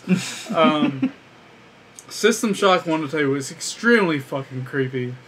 Just the horrifying fucking monsters you'd come across on the game. The dark, just scary ass atmosphere of that whole game. One of the first scary first person shooters. Like Doom 1 and even Wolfenstein were quote unquote creepy. Yeah. But this is one that would actually scare you. You would like, oh fuck, I just, put some brown stains in my pants. Kind of creepy. My heart's accelerating. Yeah. I gotta take some pills. Doom was creepy, but like, yeah, I'm just running around kicking everything's ass. If I die, whatever. System Shock was fucking scary. Mm-hmm. It just laid the foundation for that creepy first person shooter type game. I never played him, but I remember watching y'all play him. It also is one of the first that incorporated RPG elements that you could level up different aspects of your character.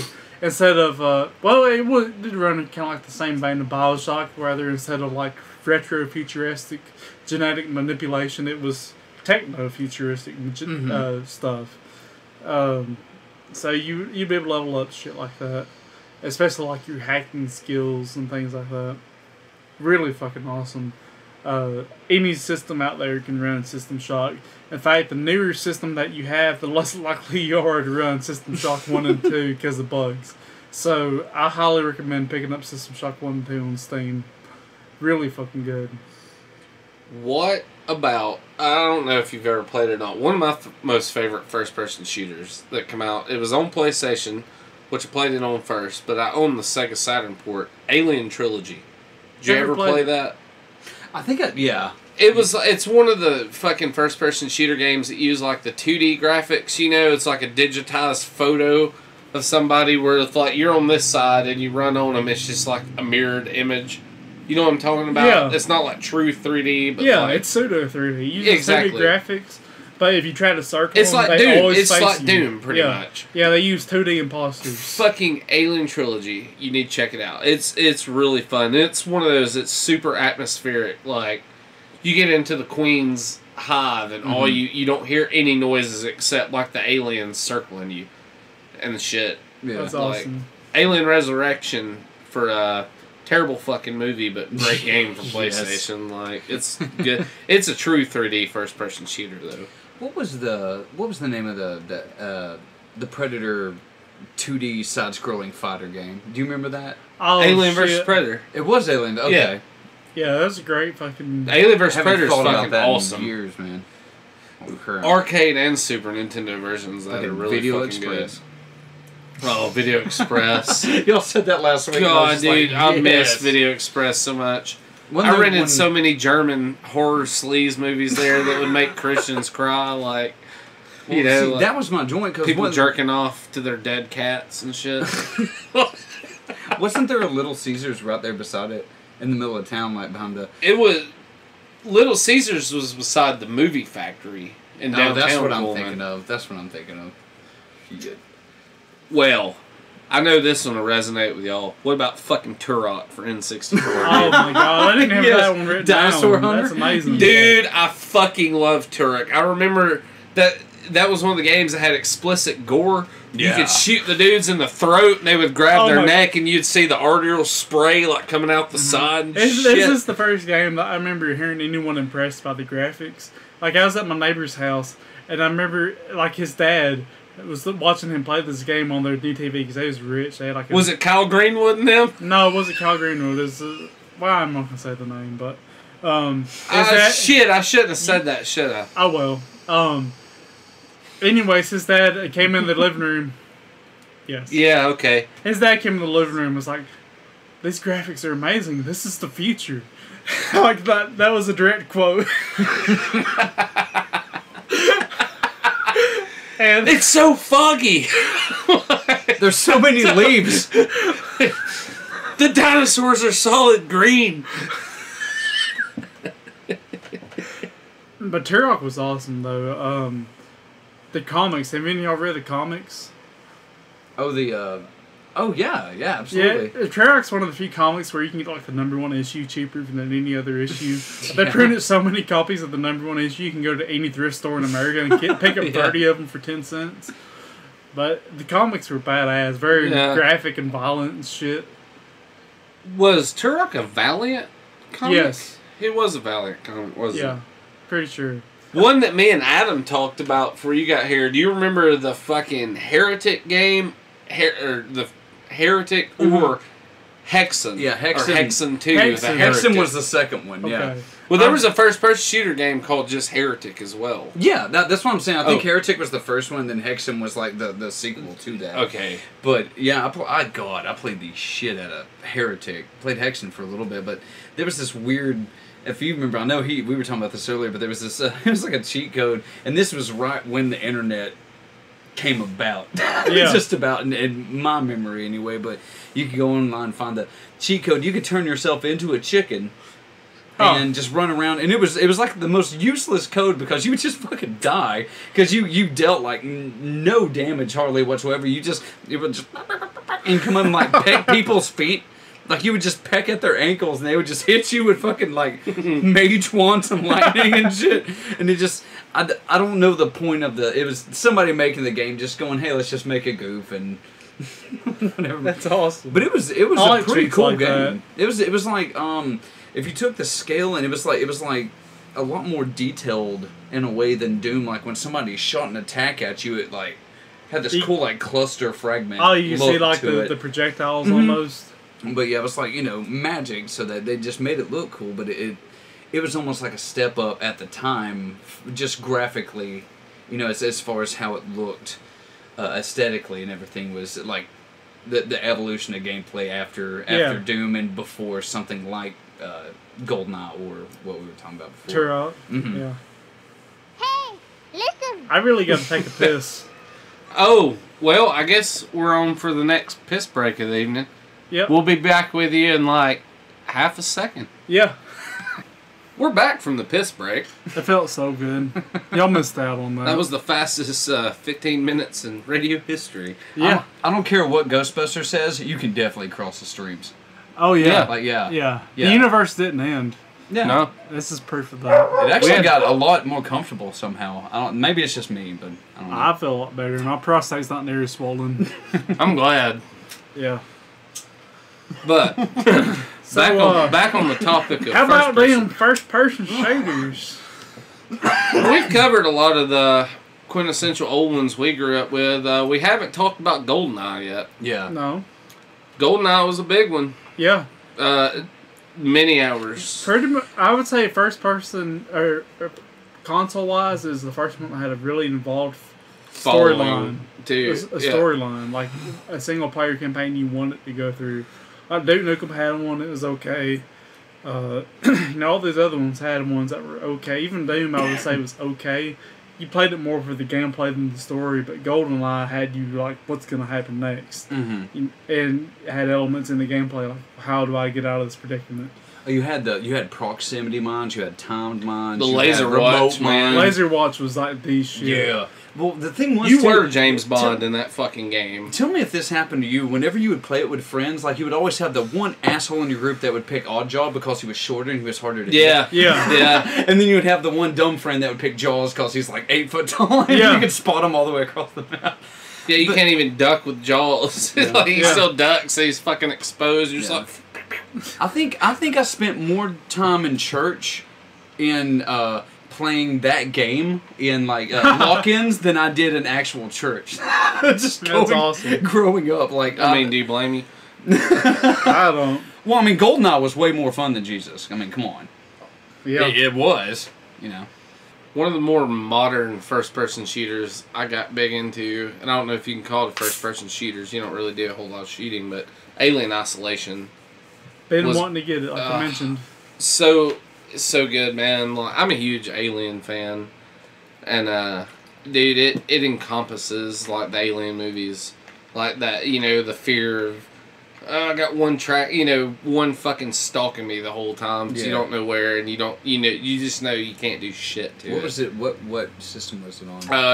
PS3, Xbox 360, Oh, shit. PS4. Never played that. I had it on. It just came out last year. I had it on PS3, and So I Isolation? upgraded to the Xbox One. Yeah, you play as Ripley's daughter, and Yeah. you're going to find, in between Alien and Aliens, Ripley's like in hypersleep out in space for like 50 years. Yeah. Because Aliens, like, or she's on cryogenic sleep for like 50 years, whatever. Well, in that gap, this takes place, like, Ellen Ripley's daughter is going to find her. And the whole game, you're locked on this Sevastopol space station is what it's called. Mm-hmm. People are evacuating the space station because all these people are showing up dead. Yeah. And you go there to try to find info, and it gets shut down while you're there. And the whole game, you have the people want to kill you. They have androids on board that do nothing but want to fucking kill you. And you have one alien, solitary alien, that stalks you the entire game, and you can't kill it. that wants to kill everything. Now I've read and You have heard to, like, from many sources. salvage parts and build your own weapons and Yeah. shit to, like, make it progress Wow. further. I've read and heard from many sources that once you get the flamethrower, the scare factor goes down. It does. It does. Because you can just puff at the you can- alien and it runs. You puff it once with the flamethrower and the alien retreats. Same way with Molotovs. You build a Molotov, but the thing is, the flamethrower fuel is very far and few, like, between in the game. And the Molotovs, you gotta have a direct fucking hit. And the alien, like, like I said, it stalks you and it's super smart, but you hear it like stomping and it runs so quick. Like if you just barely, like if you don't even get it out of your hand, you're fucked. It don't, you know, like Yeah. it's a nerve-wracking game. It gets a bit repetitive later on because 90% of the game you hide and crawl and creep through the levels and hide.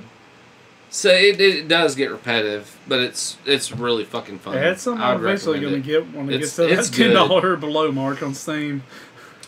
Now we could talk about a few more. We're getting a little later in our episode, I did but I had a few more I really Okay. wanted to mention. Do it. All Points Bulletin, technically a third-person shooter, very much inspired by Grand Theft Auto. I know some of y'all has been listening to us a long time for me to talk about it, but if you like Grand Theft Auto, but you also like competitive play, check out All Points Bulletin. It's really awesome. Very, very much along the same lines of Grand Theft Auto 5. It has greater customization from what I've seen. The world is not nearly as big, but at the same time, the servers hold more people at one time. The biggest difference between APB, All Points Bulletin, and Grand Theft Auto 5 is APB is set up more for competitive play, whereas Grand Theft Auto 5 is more for sandbox type play. Like in GTA 5, you can kill anybody you want at any time.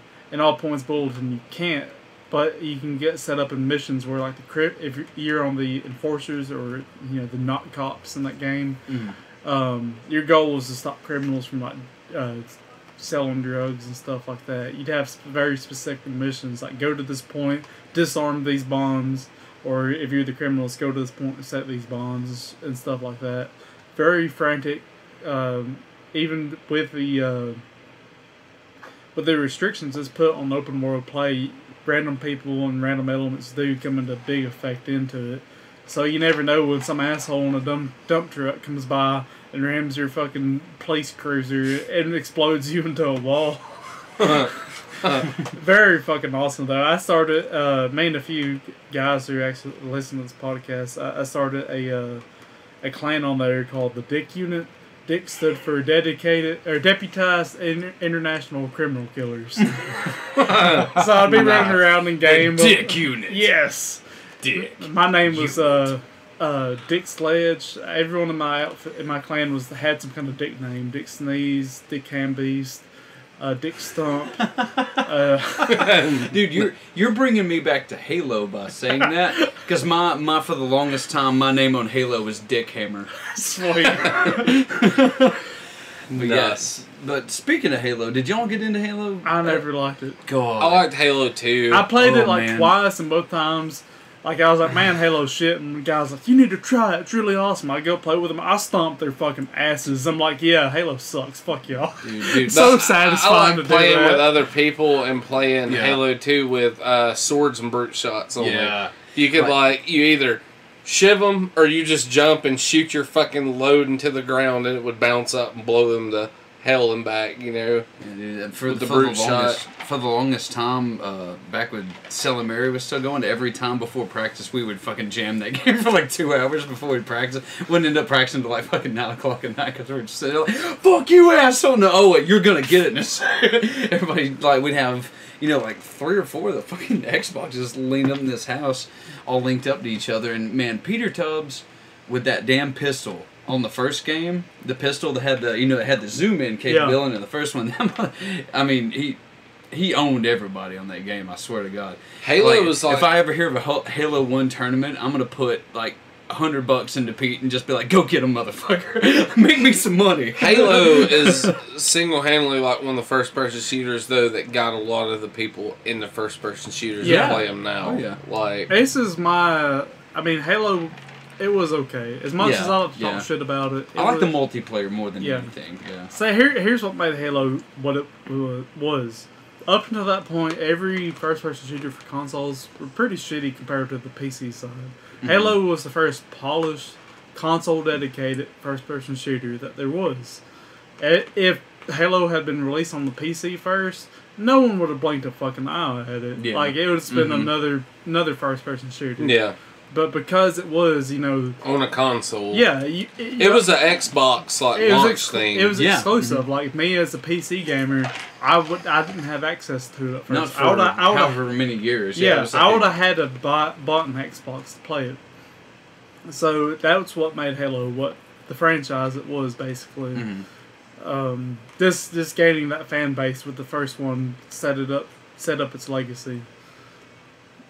Yeah, Other- Halo 2 was pretty cool. I didn't give a shit about Halo 3. Like, after the second one, I just gave up. Like, the whole... Yeah, If anybody I'm played, like, literally. ODST and I had ODST, and I think the last one I had was Reach, but I didn't really see. I don't even know if I should say it this early on because I'm gonna face extreme scrutiny. Well, I'm gonna say this about Halo. Halo filled a void of good first-person shooters for consoles, and when they stopped making them, another game filled this void. well, that's what I was talking about because I had the second iteration of it, and I enjoyed it all right. But yeah. Oh, yeah. Call of Duty. Dude, is what I'm- swordplay on the second one was, like, terrifyingly funny. Yeah. Like, you could lock onto somebody with your reticule, with your target reticule, and they could be like 15 feet away in the air, and you would just like go and fucking stab them in the middle of nowhere. But it was from like once it got to 3, I think everybody kind of was just kind of like. well, I at the don't know point about- of Halo 3 coming out, everybody was shifting focus. I to think a Call lot. of Duty. Yeah. COD.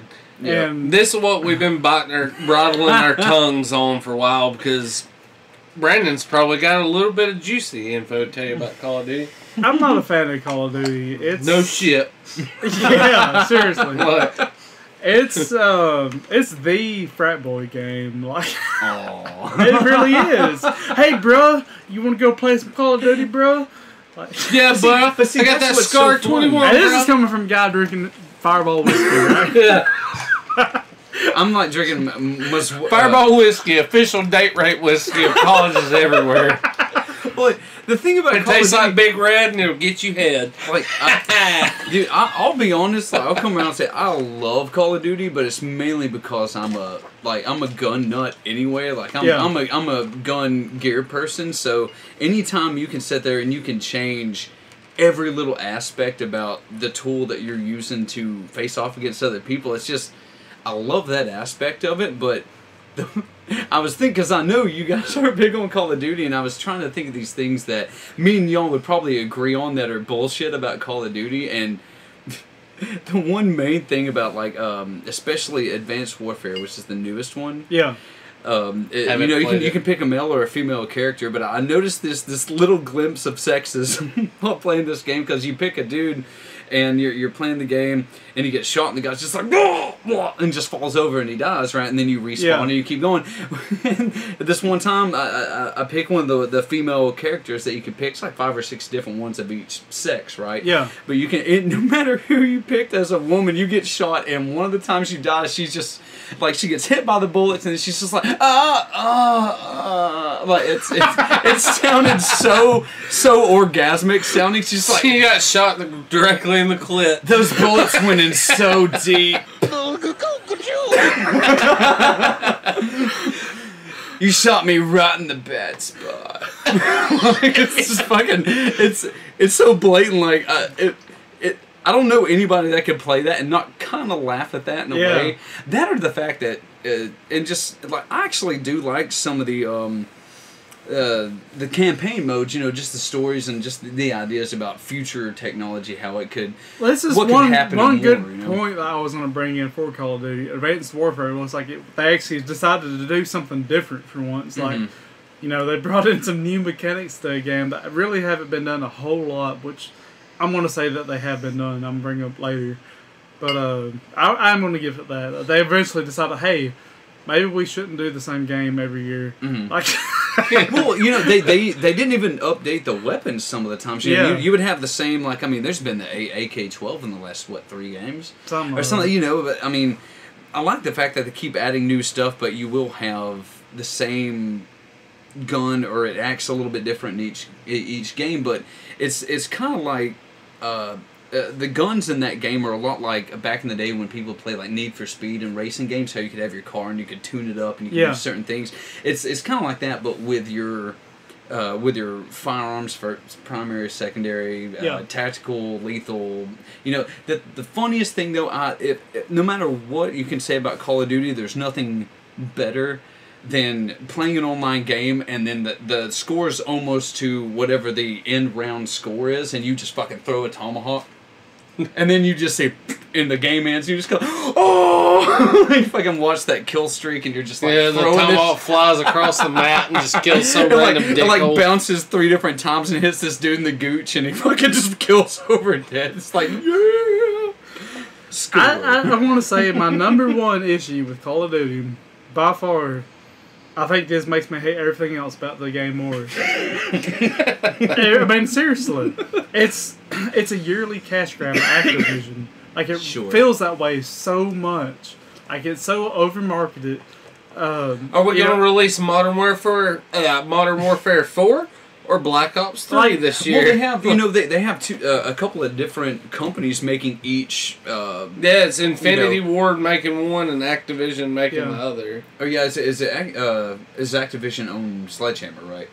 I think so. Yeah, I don't know. But yeah, it's they it's group them and you can tell different maps, different title. When you play them, you can tell like Treyarch that makes Black Ops and stuff. They do operate a little bit different than say the Modern Warfares, but I mean it's pretty much the same game. Really, it's just different aspects and different physics on how powerful certain guns are and their limitations and all that kind of thing. But yeah.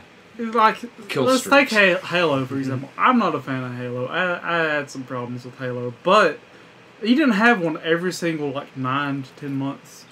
You know? They felt like their own game. Yeah, exactly. Call of Duty every fucking year on the dot, like around November. New Call of Duty. You gotta buy it. DLC. Hey, how about some DLC? You know, how about a season pass for some DLC? Fuck you. Fuck Activision. I'm tired of this DLC horseshit. Yeah, I'm so fucking done with it. I never liked the single player campaigns ever since the third one. Like, that's the last time it felt like a game with multiplayer added onto it. Yeah. So after that, it became like multiplayer games with like an afterthought single player game to me. Mm-hmm. The community is notoriously shitty. Like, it's 13-year-olds and, you know... Oh, you get the funniest, like... You know, you were talking about frat boys, but it's funny because you can get on there and you'll just hear people like I've never really had the whole mic and earphone thing, but I love the fact that when you kill people, if they do have a microphone, you just hear them go, "Man, fuck you, man, David." You know, it's just spawn camper. Camping. You know, I bragged about APB, All Points Bulletin, earlier. I will say, if there's a game that has a more toxic community than Call of Duty, it's All Points Bulletin. The most vile, toxic community. I've never killed anybody on there, and they told me, "Hey, you outskilled me. Good job." Like, I tell people that all the time. Like, "Hey, man, you got me. Good job." Good job, bro. Like, seriously, like, I get impressed by people. I'm like, "Hey, dude, you were awesome. You butt raped me. Good job." Like, I've always believed in good sportsmanship. And these people are sending messages like, "I hope your fucking mother dies of cancer." You son of a bitch. Yeah. Like, All Points Bulletin, there for a while, I used this big fucking machine gun called the Shaw, and I was always like, "Oh, it's Shawsome," you know? But someone was like, "Oh, just because you're using the Shaw doesn't mean you got skill." I'm like, "You still lost, asshole. Fuck you." But, point is, I win, you lose. So, Call of Duty community sucks, but there are worse out there. I'm going to be fair. I try to be fair about everything. No innovation in the games. Like, Advanced Warfare felt like the first real game that they've made in quite a while.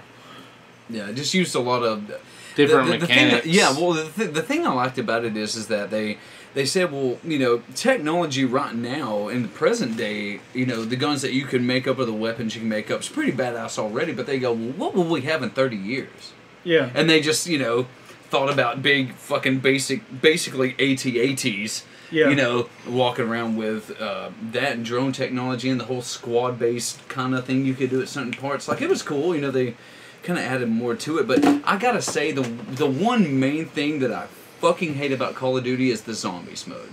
And I know Oh god. Yeah, it's very popular. most people, like, I hear a lot of people like, yeah, let's play zombies. I'm like, I don't give a fuck. Like, I don't give a fuck. It's, if I'm playing just regular multiplayer online that's other people that you can piss off and get some funny shit out of, not the zombies. You can't do it with the zombies. Yeah, and you know, people tell me, I like the zombies one. Yeah, it's cool, but why don't you play a real zombie game like Left 4 Dead?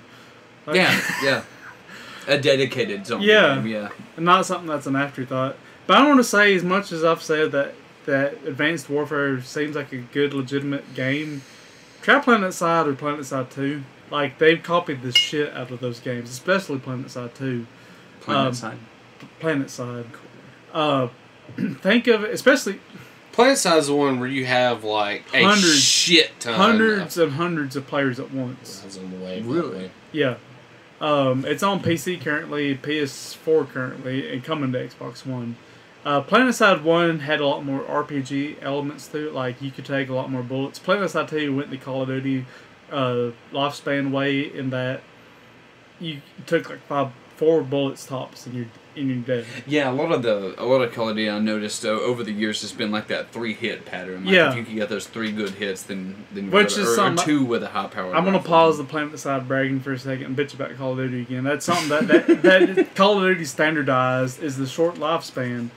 A lot of people are like, oh, what's the problem with that? I'm like, well, the problem is the person with the best aiming skills and twitch skills doesn't win. It's the person who saw the other one first. Who has the best high definition TV and Yeah. Turtle Beaches? Yeah. Shit, And I will give it the positive that the person who knows the maps more will have a distinct advantage, but that doesn't take away from the fact that, you know, the person who has a better skill is going to lose if the other one sees them first.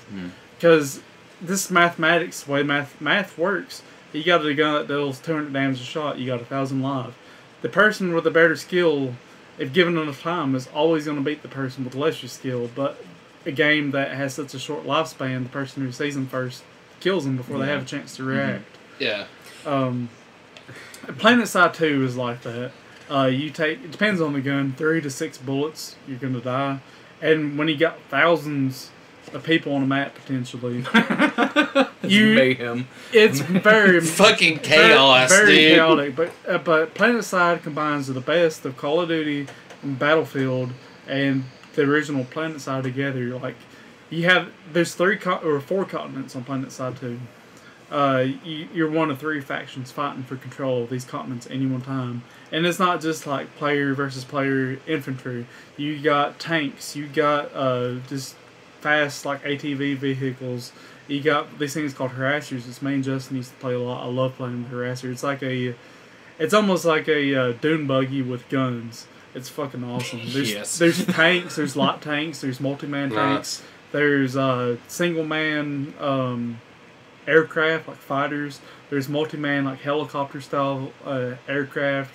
There's Liberator bombers, which like get up on the top of the map and just shell the shit out of bases and stuff. Fuck yeah. All kinds of stuff. PlanetSide 2 is fucking amazing. It's free to play. You don't have to pay $60 every fucking year to get the newest one. The free to play models fair. It's not pay to win. You can buy new guns, or you can earn it in game with what they call certs or certification, which is a takeover from the original PlanetSide. PlanetSide 2, when it comes to like that type of style of game, is my game to go to. But it's just awesome. It's frustrating at times because if you're going up against like an organized outfit of people, it don't matter how badass you are at a first-person shooter. There's 60 organized people on a base. Yeah. You don't stand a fucking chance. That's when I Good luck there. when I see the last people who killed me were the same fucking outfit, I take that opportunity to change my direction of attack. Like, there's no point in fighting against that unless you're part of that as well in an opposing outfit. But at the same time, that's cool that can happen. You know, that you can be a part of an outfit that's strategically blocking off the air of a base, or shelling the shit of a base with tanks and stuff like that. Yeah. So it's a very great combined arms game that has more than just like lobby-based death matches. Mm-hmm. So I really recommend PlanetSide 2. I've played 58 games to get this badass clan tag that I Yeah. have right here. Fuck that. Really would like to have more people on there to play with. If you got a PC that can run it. I play the PC version, so yeah. What don't you fucking play on PC, Brandon? Other than yourself, Call of Duty, because it's also on PC. I don't play it. that's Tiddlywinks. Yeah, Tiddlywinks. I don't play Shoots and ladders. I don't play Hello Kitty's Island Adventure on Tuesdays. Only on Tuesdays. That's his soft day, everybody. Dude, we are. That's the day he doesn't take his pills. Yeah. We're about 2 hours and 7 shit. minutes in. You want to take some calls? I do have a shit of the shit. Fuck! I forgot. Yeah. God dang, we're dragging ass Yeah, tonight, man, dude. it's a long one though. It's a lengthy one. Brendan does This a is gonna be segment. pretty short though. Longer, thicker, better. Yeah. It ejaculates ropes out of them. It's a silly putty. Yeah, it's thick and pliable. Brendan does a segment toward the end of our shows called "Shit or the Shit." Yep. Shit or the Shit is his bringing you a game, and he tells you if it's worth your fucking time or not. Essentially, Yeah, a very basic rating system. It's either the shit or or shit. shit. It's 1 or 0. Yeah, exactly. Very binary. Precisely. And you know, recently I've been discussing digital card games. I'm a big fan of card games. The digital card game is fairly new as far as shit that works. You know, we had like that PlayStation Eye card game. I don't remember what it's called. That sucked. The old Magic the Gathering PC client sucked ass because it was so clunky. But there's a new generation of digital card games coming out, and I'm going through reviewing them all. So far, I've reviewed Infinity Wars, which is like my gold standard. And then the last one was SoulForge. I do want to make a slight addendum to SoulForge. It's slightly better than I let on. They are more generous with their daily giveaways. Actually, I thought it was a new player thing, but every damn day I've logged in, I got a free booster pack. So they are more generous with that. There's also a card rank system in the game that actually makes it kind of a deck building game. When you play a card in SoulForge, it shuffles a higher level card of that card into your deck. So as the game progresses and you get a higher rank, you can play a higher rank version of that card because you played it. So it does add a little more depth to it. Yeah. It is, so far though, as far as these games go, it still has the least depth that I've played. Not necessarily as You a said bad it was thing. more of a pickup friendly Yeah, game. something you didn't can go play a game in 10 minutes of. Yeah. A lot more generous with their cards and pricing. The depth is okay, but not extreme. It was still the shit. Yeah, it's still the shit. Not my cup of tea, but it's the shit. I'm gonna be fair about it. This one though, It's about time for a negative Nancy one. yeah, this one man takes my childhood and kind of whips it with a belt. You know, just Turns it into a whipping boy. yeah. This one is the Pokemon trading card game online. Online. Oh fuck! See, I've got Pokemon trading card game for Game Boy Color. Yeah. This is a new, taking the newest sets. They match the card game currently. Oh shit! And it's online. Man, it's so fucking terrible. And that sucks, cause dude, me and you used to spend some fucking hours playing Pokemon card game. I still got the recipe for your Armageddon deck somewhere around here. The online game's so bad, I won't recommend it to my stepson who likes Pokemon trading card game. Like, it's awful. The client feels like some Flash-based turd. Everything about it looks cheaply made. Just playing it on Newgrounds.com. Yeah, pretty it's much. not professional looking at all. Everything's just like big, colorful buttons. It's full of these. This is the one cool thing about the client is all these online card games. Like when you're playing them, there's like this undergoing current of a story that kind of ignores that you're playing a card game. It's like your cards represent what's happening in the story. Pokemon trading card game, the story. The undergoing story is you are a guy online playing your card game. Oh God! But I appreciate that kind of honesty. This guy's a fucking badass. But these It's so real. It's so crazy. Makes you question everything you've ever done in your life because it's so real. You play as this whatever generic guy who's just now getting into. Is it Ash? Kind of Ass Ketchup. Ass Ketchup. The Pokemon trading card game, man. It's actually Gary. Yeah. Blue. Fuck. Yeah, you start off, if you're playing with the single player version of this, you're playing off against other people who are in these card shops, you know, they're in Fantasyland.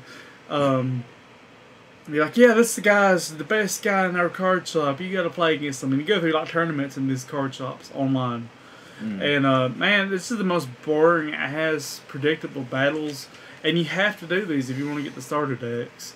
Even the NPCs. Y'all have looked at Yahoo Answers, right? Like the avatars everyone has on Yahoo Answers. Yeah. Every NPC in this game looks like an avatar from Yahoo Answers. It's like horribly flash. It's like a fucking, just like a little clip art image thrown in there. They look like they came from Kim Possible. Oh god. It's not a GIF image. Like yeah. It's just... Oh god. The NPCs all look like this. Even like, oh, this is the most badass guy in our card shop. He just looks like this stupid little, you know, PowerPoint image, clip art image. There are very few free card options in this game. And not only on top of that, I couldn't figure out how to buy cards. Like, it's bad when I'm trying to give a company money and I don't know how. The only thing I found that I could buy in this game was tickets to enter tournaments. So, you know, what good does that do me? From what I understand, if you buy the Pokemon cards, you get cards in the game, so that's kind of cool. But, you know, I couldn't just be like, hey, I want to buy a booster pack and buy booster packs on here. You could earn these trainer tokens by playing enough games against either people online or these bullshit NPCs, which is boring as shit. And you could get digital booster packs that way. There was also this daily challenge shit, which was always something random and contrived that it wasn't fun. It made you play with decks that you might not necessarily want to play with. And the meta game on it was stagnant as shit. I went and Twitch and watched some people play because I was going to grind out the cards to get to the meta game. Which, for those who don't know, the meta game is the game outside of the game. Like, a meta game encompasses all the top decks and what you would do to try to overcome these top decks. I was watching some of these players playing these top decks, and it was so stagnant. It was always the same 2 or 3 decks, and it's all about who could play these fucking EX cards. I don't know if y'all have seen the commercials. Dude, it's like Gyarados EX. I don't remember. I got out of Pokemon the card game when the EX shit started coming out. Good. And I don't know it's also the time that they started bringing in Planeswalkers and Magic, but the EX cards. Tap that swamp. The EX cards are just overpowered cards. There's no way around it. They're overpowered cards. You remember when we were as a kid, like Hitmonchan was like one of the best fucking cards. Well, fuck yeah. Hitmonchan wasn't that great. He was just very efficient. You know, he could land attacks all the time, and he had those like badass defense where you couldn't do shit. He was a fighting Pokemon. Yeah, fighting Pokemon didn't have what was fighting Pokemon weaknesses in the whole game? Psychic. Not many fucking people you knew played a psychic deck back in the day. If they did, it was a psychic electric deck, which is like the weakest fucking, you know. But you know, back then there was a variety of decks that could compete. Here, there's not. It's just and those that do all use these fucking EX Pokemon that have like you don't have to evolve them. They come into play with like 200 HP, which is way more than everything we used as a kid. Like Charizard was like level 3 evolution, like 120 HP. Yeah. These motherfuckers come in basic Pokemon like 200 fucking health, deal like 100 plus damage a hit, and it's all about who gets set up first and starts sweeping Pokemon. Because if you know in Pokemon, when you bring out a Pokemon, he can't attack when he first comes out. Yeah. So the person who's sweeping, the first person who's sweeping, just sits there and just wipes you out. There's very little you can do. A little side note, that is actually, I do remember how your fucking Armageddon deck worked. That's exactly how. It's because you had 3 goddamn Charizards in your fucking deck. I had 4, motherfucker. 4, whatever it was. It was a fucking stupid amount. Yeah. And Brandon would do this shit where he would pretty much just sit there and fucking tank damage the entire time. You take the damage, Brandon would keep attaching Charizard had this move, I think it was called Fire Burn. You attach 4 energy, And you burn 2 of the energy, but you do like 100 HP fucking Which killed attack. anything besides Charizard. So Brandon would sit there literally for like 8 or 9 fucking turns, take damage with this one, and just fucking unload energy on these. And that's fine. His one Pokemon gets defeated, and they get to draw the prize. You had 6 prizes, I think. Then I had enough energy in Charizard. I'm like, you're dead. Brandon, you're dead, yeah, exactly. You're He dead. would bring his fucking Charizards out, and I've seen people. They used to do Pokemon clubs at Books Me In every Saturday. You'd go up there and you'd play card games. They would stamp your badge book and all that shit. Me and Brandon used to go and hustle cards up there. But I have literally seen kids like throw their goddamn deck across Books Me In playing him, and they're just like, "You motherfucker! This isn't of this earth." And Brandon's just like, "Suck it," you know. Yeah, like, my 2 greatest accomplishments there. I played against a college kid when I was like 12, and I beat him. Like the dude, that kid cussed us. Yeah. The rest of the day. He was bragging about spending all his like graduation money on Pokemon cards. People brag about that. And I beat him as a 12-year-old. Like, suck a dick. And then some other kid, I saw him. He was setting his deck over there. He'd set his deck to get the perfect draw for his deck. He'd call up a kid like, "Yeah, come play me," and then he'd beat him. Like, okay, I'll do it. So I whooped his fucking ass after he set his deck. I'm like, "Yeah, I beat you even if you cheated." He's like, "Oh, wasn't cheating." I'm like, "I saw you do it." You're like, do you remember that? You're just like making it rain Kleenex on the kid, like just crying to it, bitch, just crying to it. Dude, do you remember that day? And this makes me sound like a big fucking turd, but I didn't know at the time. I was like fucking 11 or 12. We were up there playing, and I started playing that kid. And the kid didn't say a whole lot to me, and he was kind of a smart ass, but I don't remember what it was I pulled out. I want to say like I pulled out like a Machamp or a Machop or some bullshit, and I ended up beating his one fucking Pokemon with that. And I remember that kid being like, "Well, that's fucking stupid," and I was like, "Maybe you should learn how to say fuck." And he just looked at me in the face and was like, "I have a speech impediment." And dude, I felt like such a fucking asshole.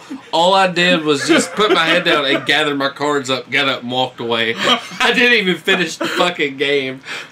But I was just, now in turn, I kind of wish I could have went back and be like, "Yeah, because somebody probably punched you in the throat for being a shitty Pokemon player." You're like, "Maybe that's why your skills are down, son. Maybe that's why your skills are down. Maybe that's why I just walked over you like a piece of gum on the concrete." Piece of shit. In fucking retrospect, I wish I would have went back and said that. But I was just like, I'm so appalled with myself. I just like gathered my shit up and left. But yeah, the online iteration of this game, it's shit. It's pure shit. Don't play it. So it's pure shit. It is shit. It's a big pile of shit. Don't play it. If you like Pokemon, just stick to the card game. Play it on the kitchen table with people who don't fucking hoard these. Find the Game Boy version. Yeah. The Game Boy version's pretty cool. Just don't play with all these fucking EX cards where you just set up, these overpowered trainers. Like, I remember when we were kids, some of the best cards was like the double colorless energy card because there's like 2 cards in Yeah, one. dude. Now there's trainer cards that's like draw 7 cards. Fuck it. We don't care about balance. Was it Bill? You could draw 2 cards, right? Yeah. And Professor, which card was it where you could change out every fucking card in your hand for new ones? Was it Pokédex? Oak. It was Oak, I think. But yeah, then now there's Don't fucking quote us on that. Yeah, now there's cards as trainer cards. Like, hey, draw 7 cards. Fuck it. I don't care about You balance. just draw like one card. It's like, I'm playing this trainer card. And what's the description? It blows the fucking earth up and kills everything. I win. Yeah. Oh, this is the Rapture card. Yeah. If you're wholesome, you won't be playing me anymore. So yeah, don't bother with this. It's pure fucking shit. If you really love the Pokemon trading card game, stick to the card version. I wouldn't even recommend going out and playing competitively. Maybe go to a pre-release. Play kitchen table with your friends. Fuck this shit. These EX cards. It's almost like the new Pokemon games. It's all about who sets up the sweeper first. I'm just imagining the spiky-haired Japanimation kid just crying into his shirt. Commit seppuku after the episode. I bring great shame to my family. Seppuku. Oh! I can't even pronounce it. Oh, it hurt very bad. That's terrible. Fuck me. We didn't mean to get racist. Yeah. We're going to take some calls real quick. Yeah, we got a reply to Zangief. I guess who's mounting rivalry going. Yeah, Blanca's mad again, it sounds Blanca's like. giving us calls, so Zangief, listen up. We ain't got any questions for you this week, but we got your retort. Zangief, it is Blanca. How do you plan to marry your fuck bear balls? In holy matrimony with Lord Putin has been gay married. Come to Brazil. Everything is legal. Well, there you have it, Zangief. Fucking Blanca sounds pissed. Go to Brazil? I think this is a proposal. He sounds. Yeah, I think y'all... Go to Brazil and marry Blanca, He Zangief. sounds pissed / horny. Turned on, yeah. I think every like extended note he makes is like a stroke on Blanca's dick, probably. Yeah. Do you think like his dick hair is orange? Like, That's when his lover's going balls deep on the head. oh fuck! The only Street Fighter character that can barrel roll into a dick.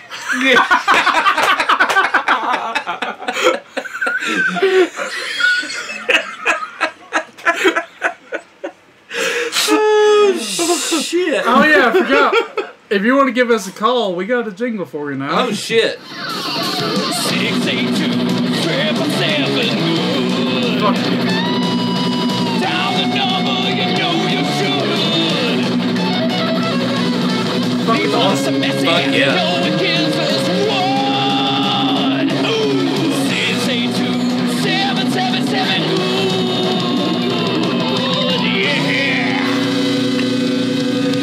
682-777. Hold on a second. I gotta clean the jizz from my ears. Yeah. And that, by the way, our good friend Adam that is our guest tonight, that is something he entirely composed and fucking It sung. was fucking amazing. So thank you, Adam, yes, for that. thank That's you so much. fucking awesome. You are very welcome. I heard you guys were talking about maybe a jingle would be appropriate. I'm like, oh, I got this. Oh, that's fucking That's fucking perfect. awesome.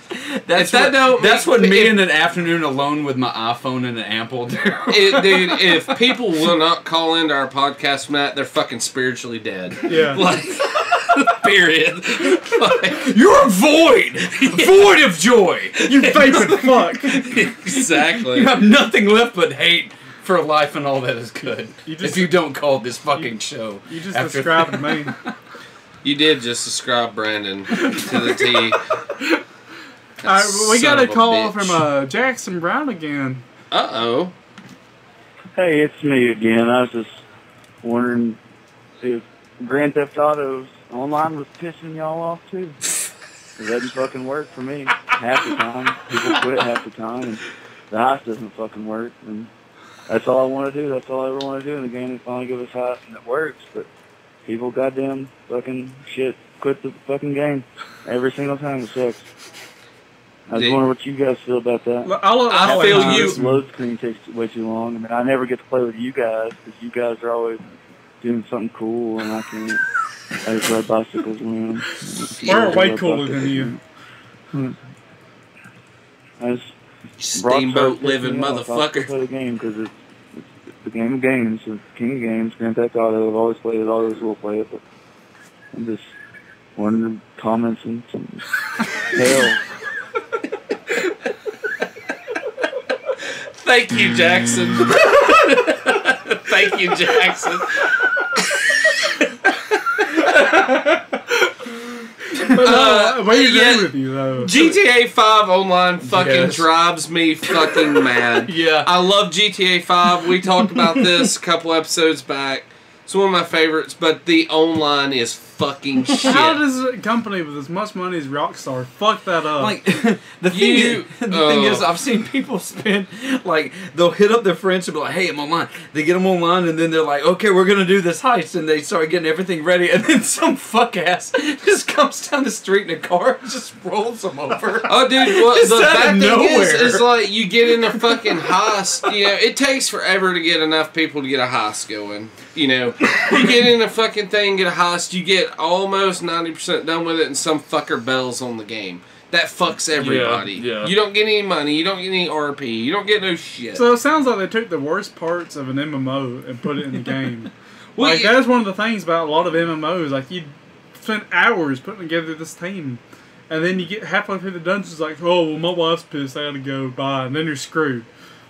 My kid just ate a tool. I have to go. Yeah.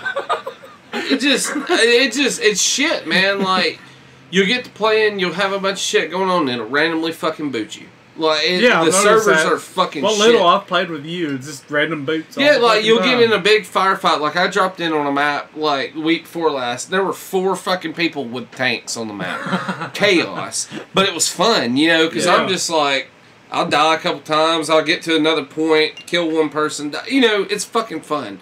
But you get in the middle of shit, and, like, right when you're fixing to go kill somebody, you'll just see every player in the game has left. And then it'll fucking boot you. And then it'll be like, now you gotta join a new session. You join a goddamn session where you're the only fucking player on that map. Yeah. You know? That's something I'm gonna say. Aggravating There's as always this shit. ongoing debate now, ever since GTA 5 came around, of All Points Bulletins versus GTA 5, which is better. This is a big point in All Points Bulletins' favor. All Points Bulletins' servers are shit. I'm not gonna lie. But they are infinitely fucking better than GTA 5's. I've never had the shit happen to me on there that I've seen you go through on it. Dude, it's terrible.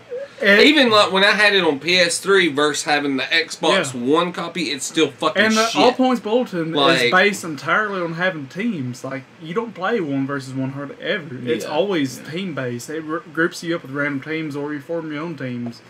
And I haven't seen anything like that. It's just ridiculous. Yeah, so hopefully that answers your question, Jackson. We're not you're not the impressed. only one there. Yeah. We got a call from Mark at Fault Games. Yeah. Hey, this is Mark. I was just curious on y'all's views on Little Samson. Is Little Samson worth the money? And Not is worth it because- $900. If it is worth the money, is it because of its rarity or because it really is a good game? So I look forward to hearing y'all's reviews on it. That's a good question. It is very good because I love Little Samson. Little Samson is a Love it. great game.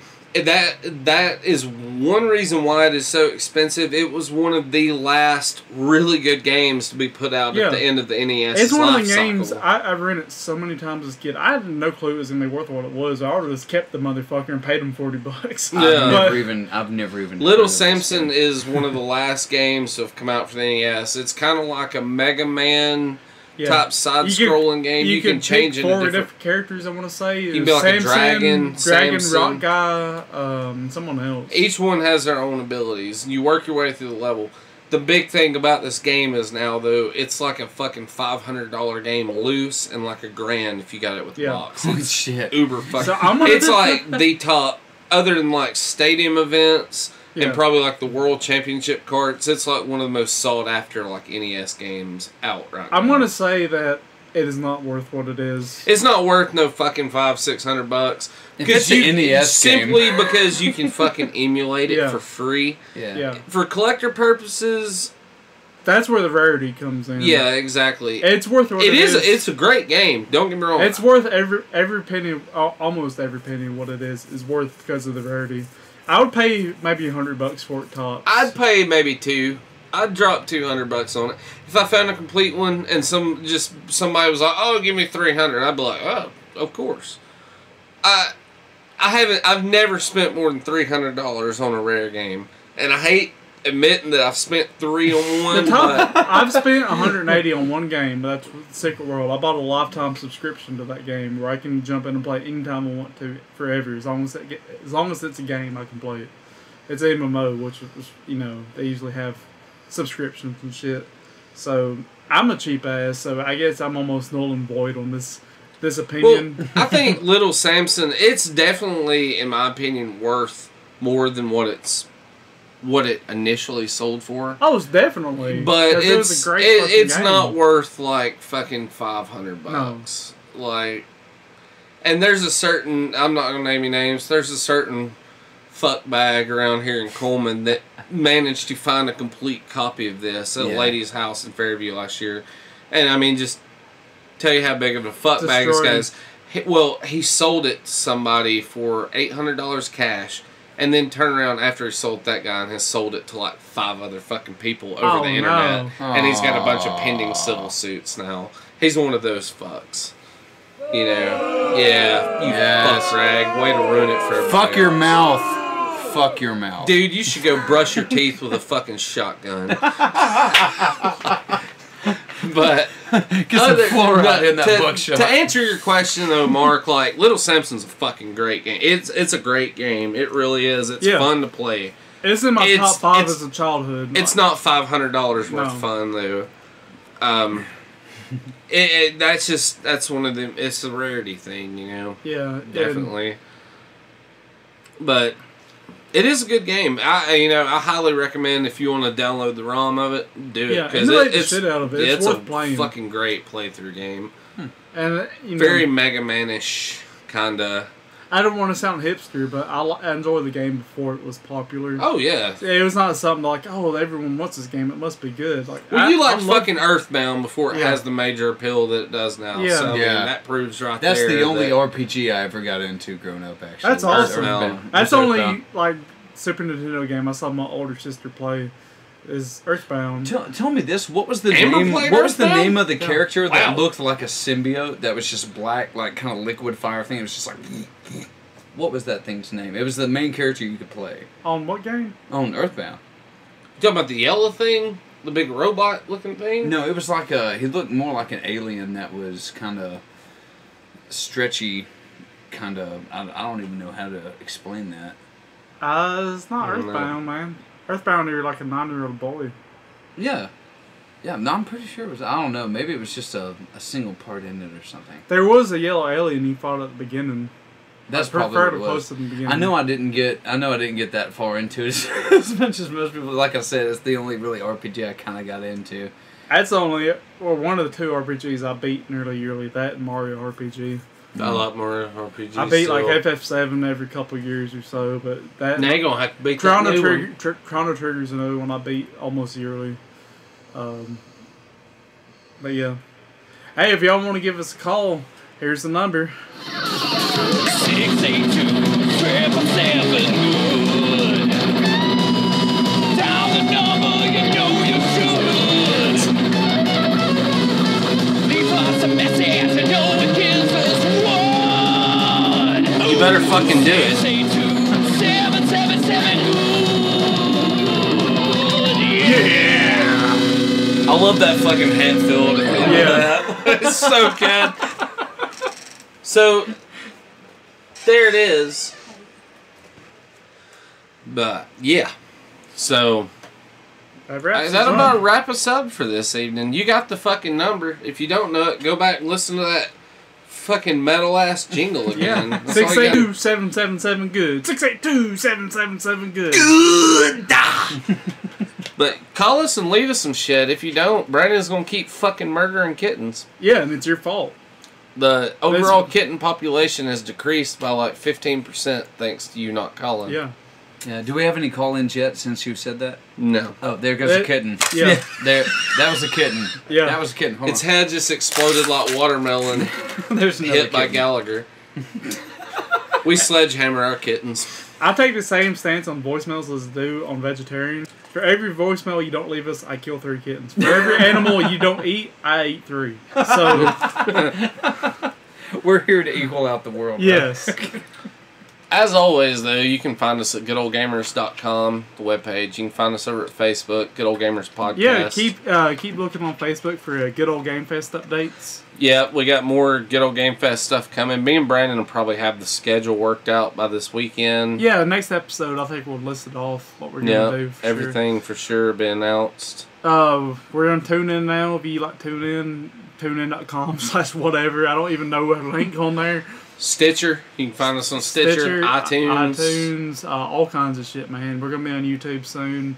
We're going video. worldwide, son. Going worldwide. You can find us. There won't be any video on YouTube until we just get a good enough camera. I'm not gonna get my stepson's shitty $20 webcam he uses to talk to his dad and give y'all like a slideshow. You know. We can steal a GoPro off a hipster and just sit it in here. Yeah. We can just find like a dead I person want to that's trying jumping off of a mountain with a GoPro. We're gonna get one of the nice Logitechs, like 1080p Logitechs. Fuck yeah. Mm-hmm. But that's all coming. Anyways, that's it, man. You can see a little bit of what few Twitch antics we've had. You can go to twitch.tv/GoodOldGamers. We got some more coming up soon. Yeah. Keep following us on Steam and shit. Brandon likes giving games away on there, so if you want some free shit, get on there and follow us. That's one good thing about me buying games when they're cheap as shit. I can hold them and then just give them away. That is true. Yeah. Thank you for Adam for being on with us tonight. Oh man, thanks for the jingle. Thanks for having me, guys. Definitely, we're gonna have you back. We're gonna let you sign us off tonight since we usually let the guests do it. You know what our sign off is? Game over, man. Game over.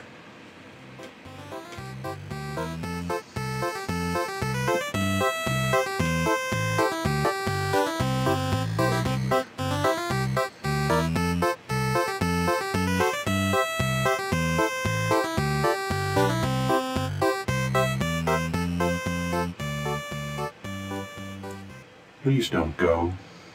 The drones need you. They look up to you. Goodbye.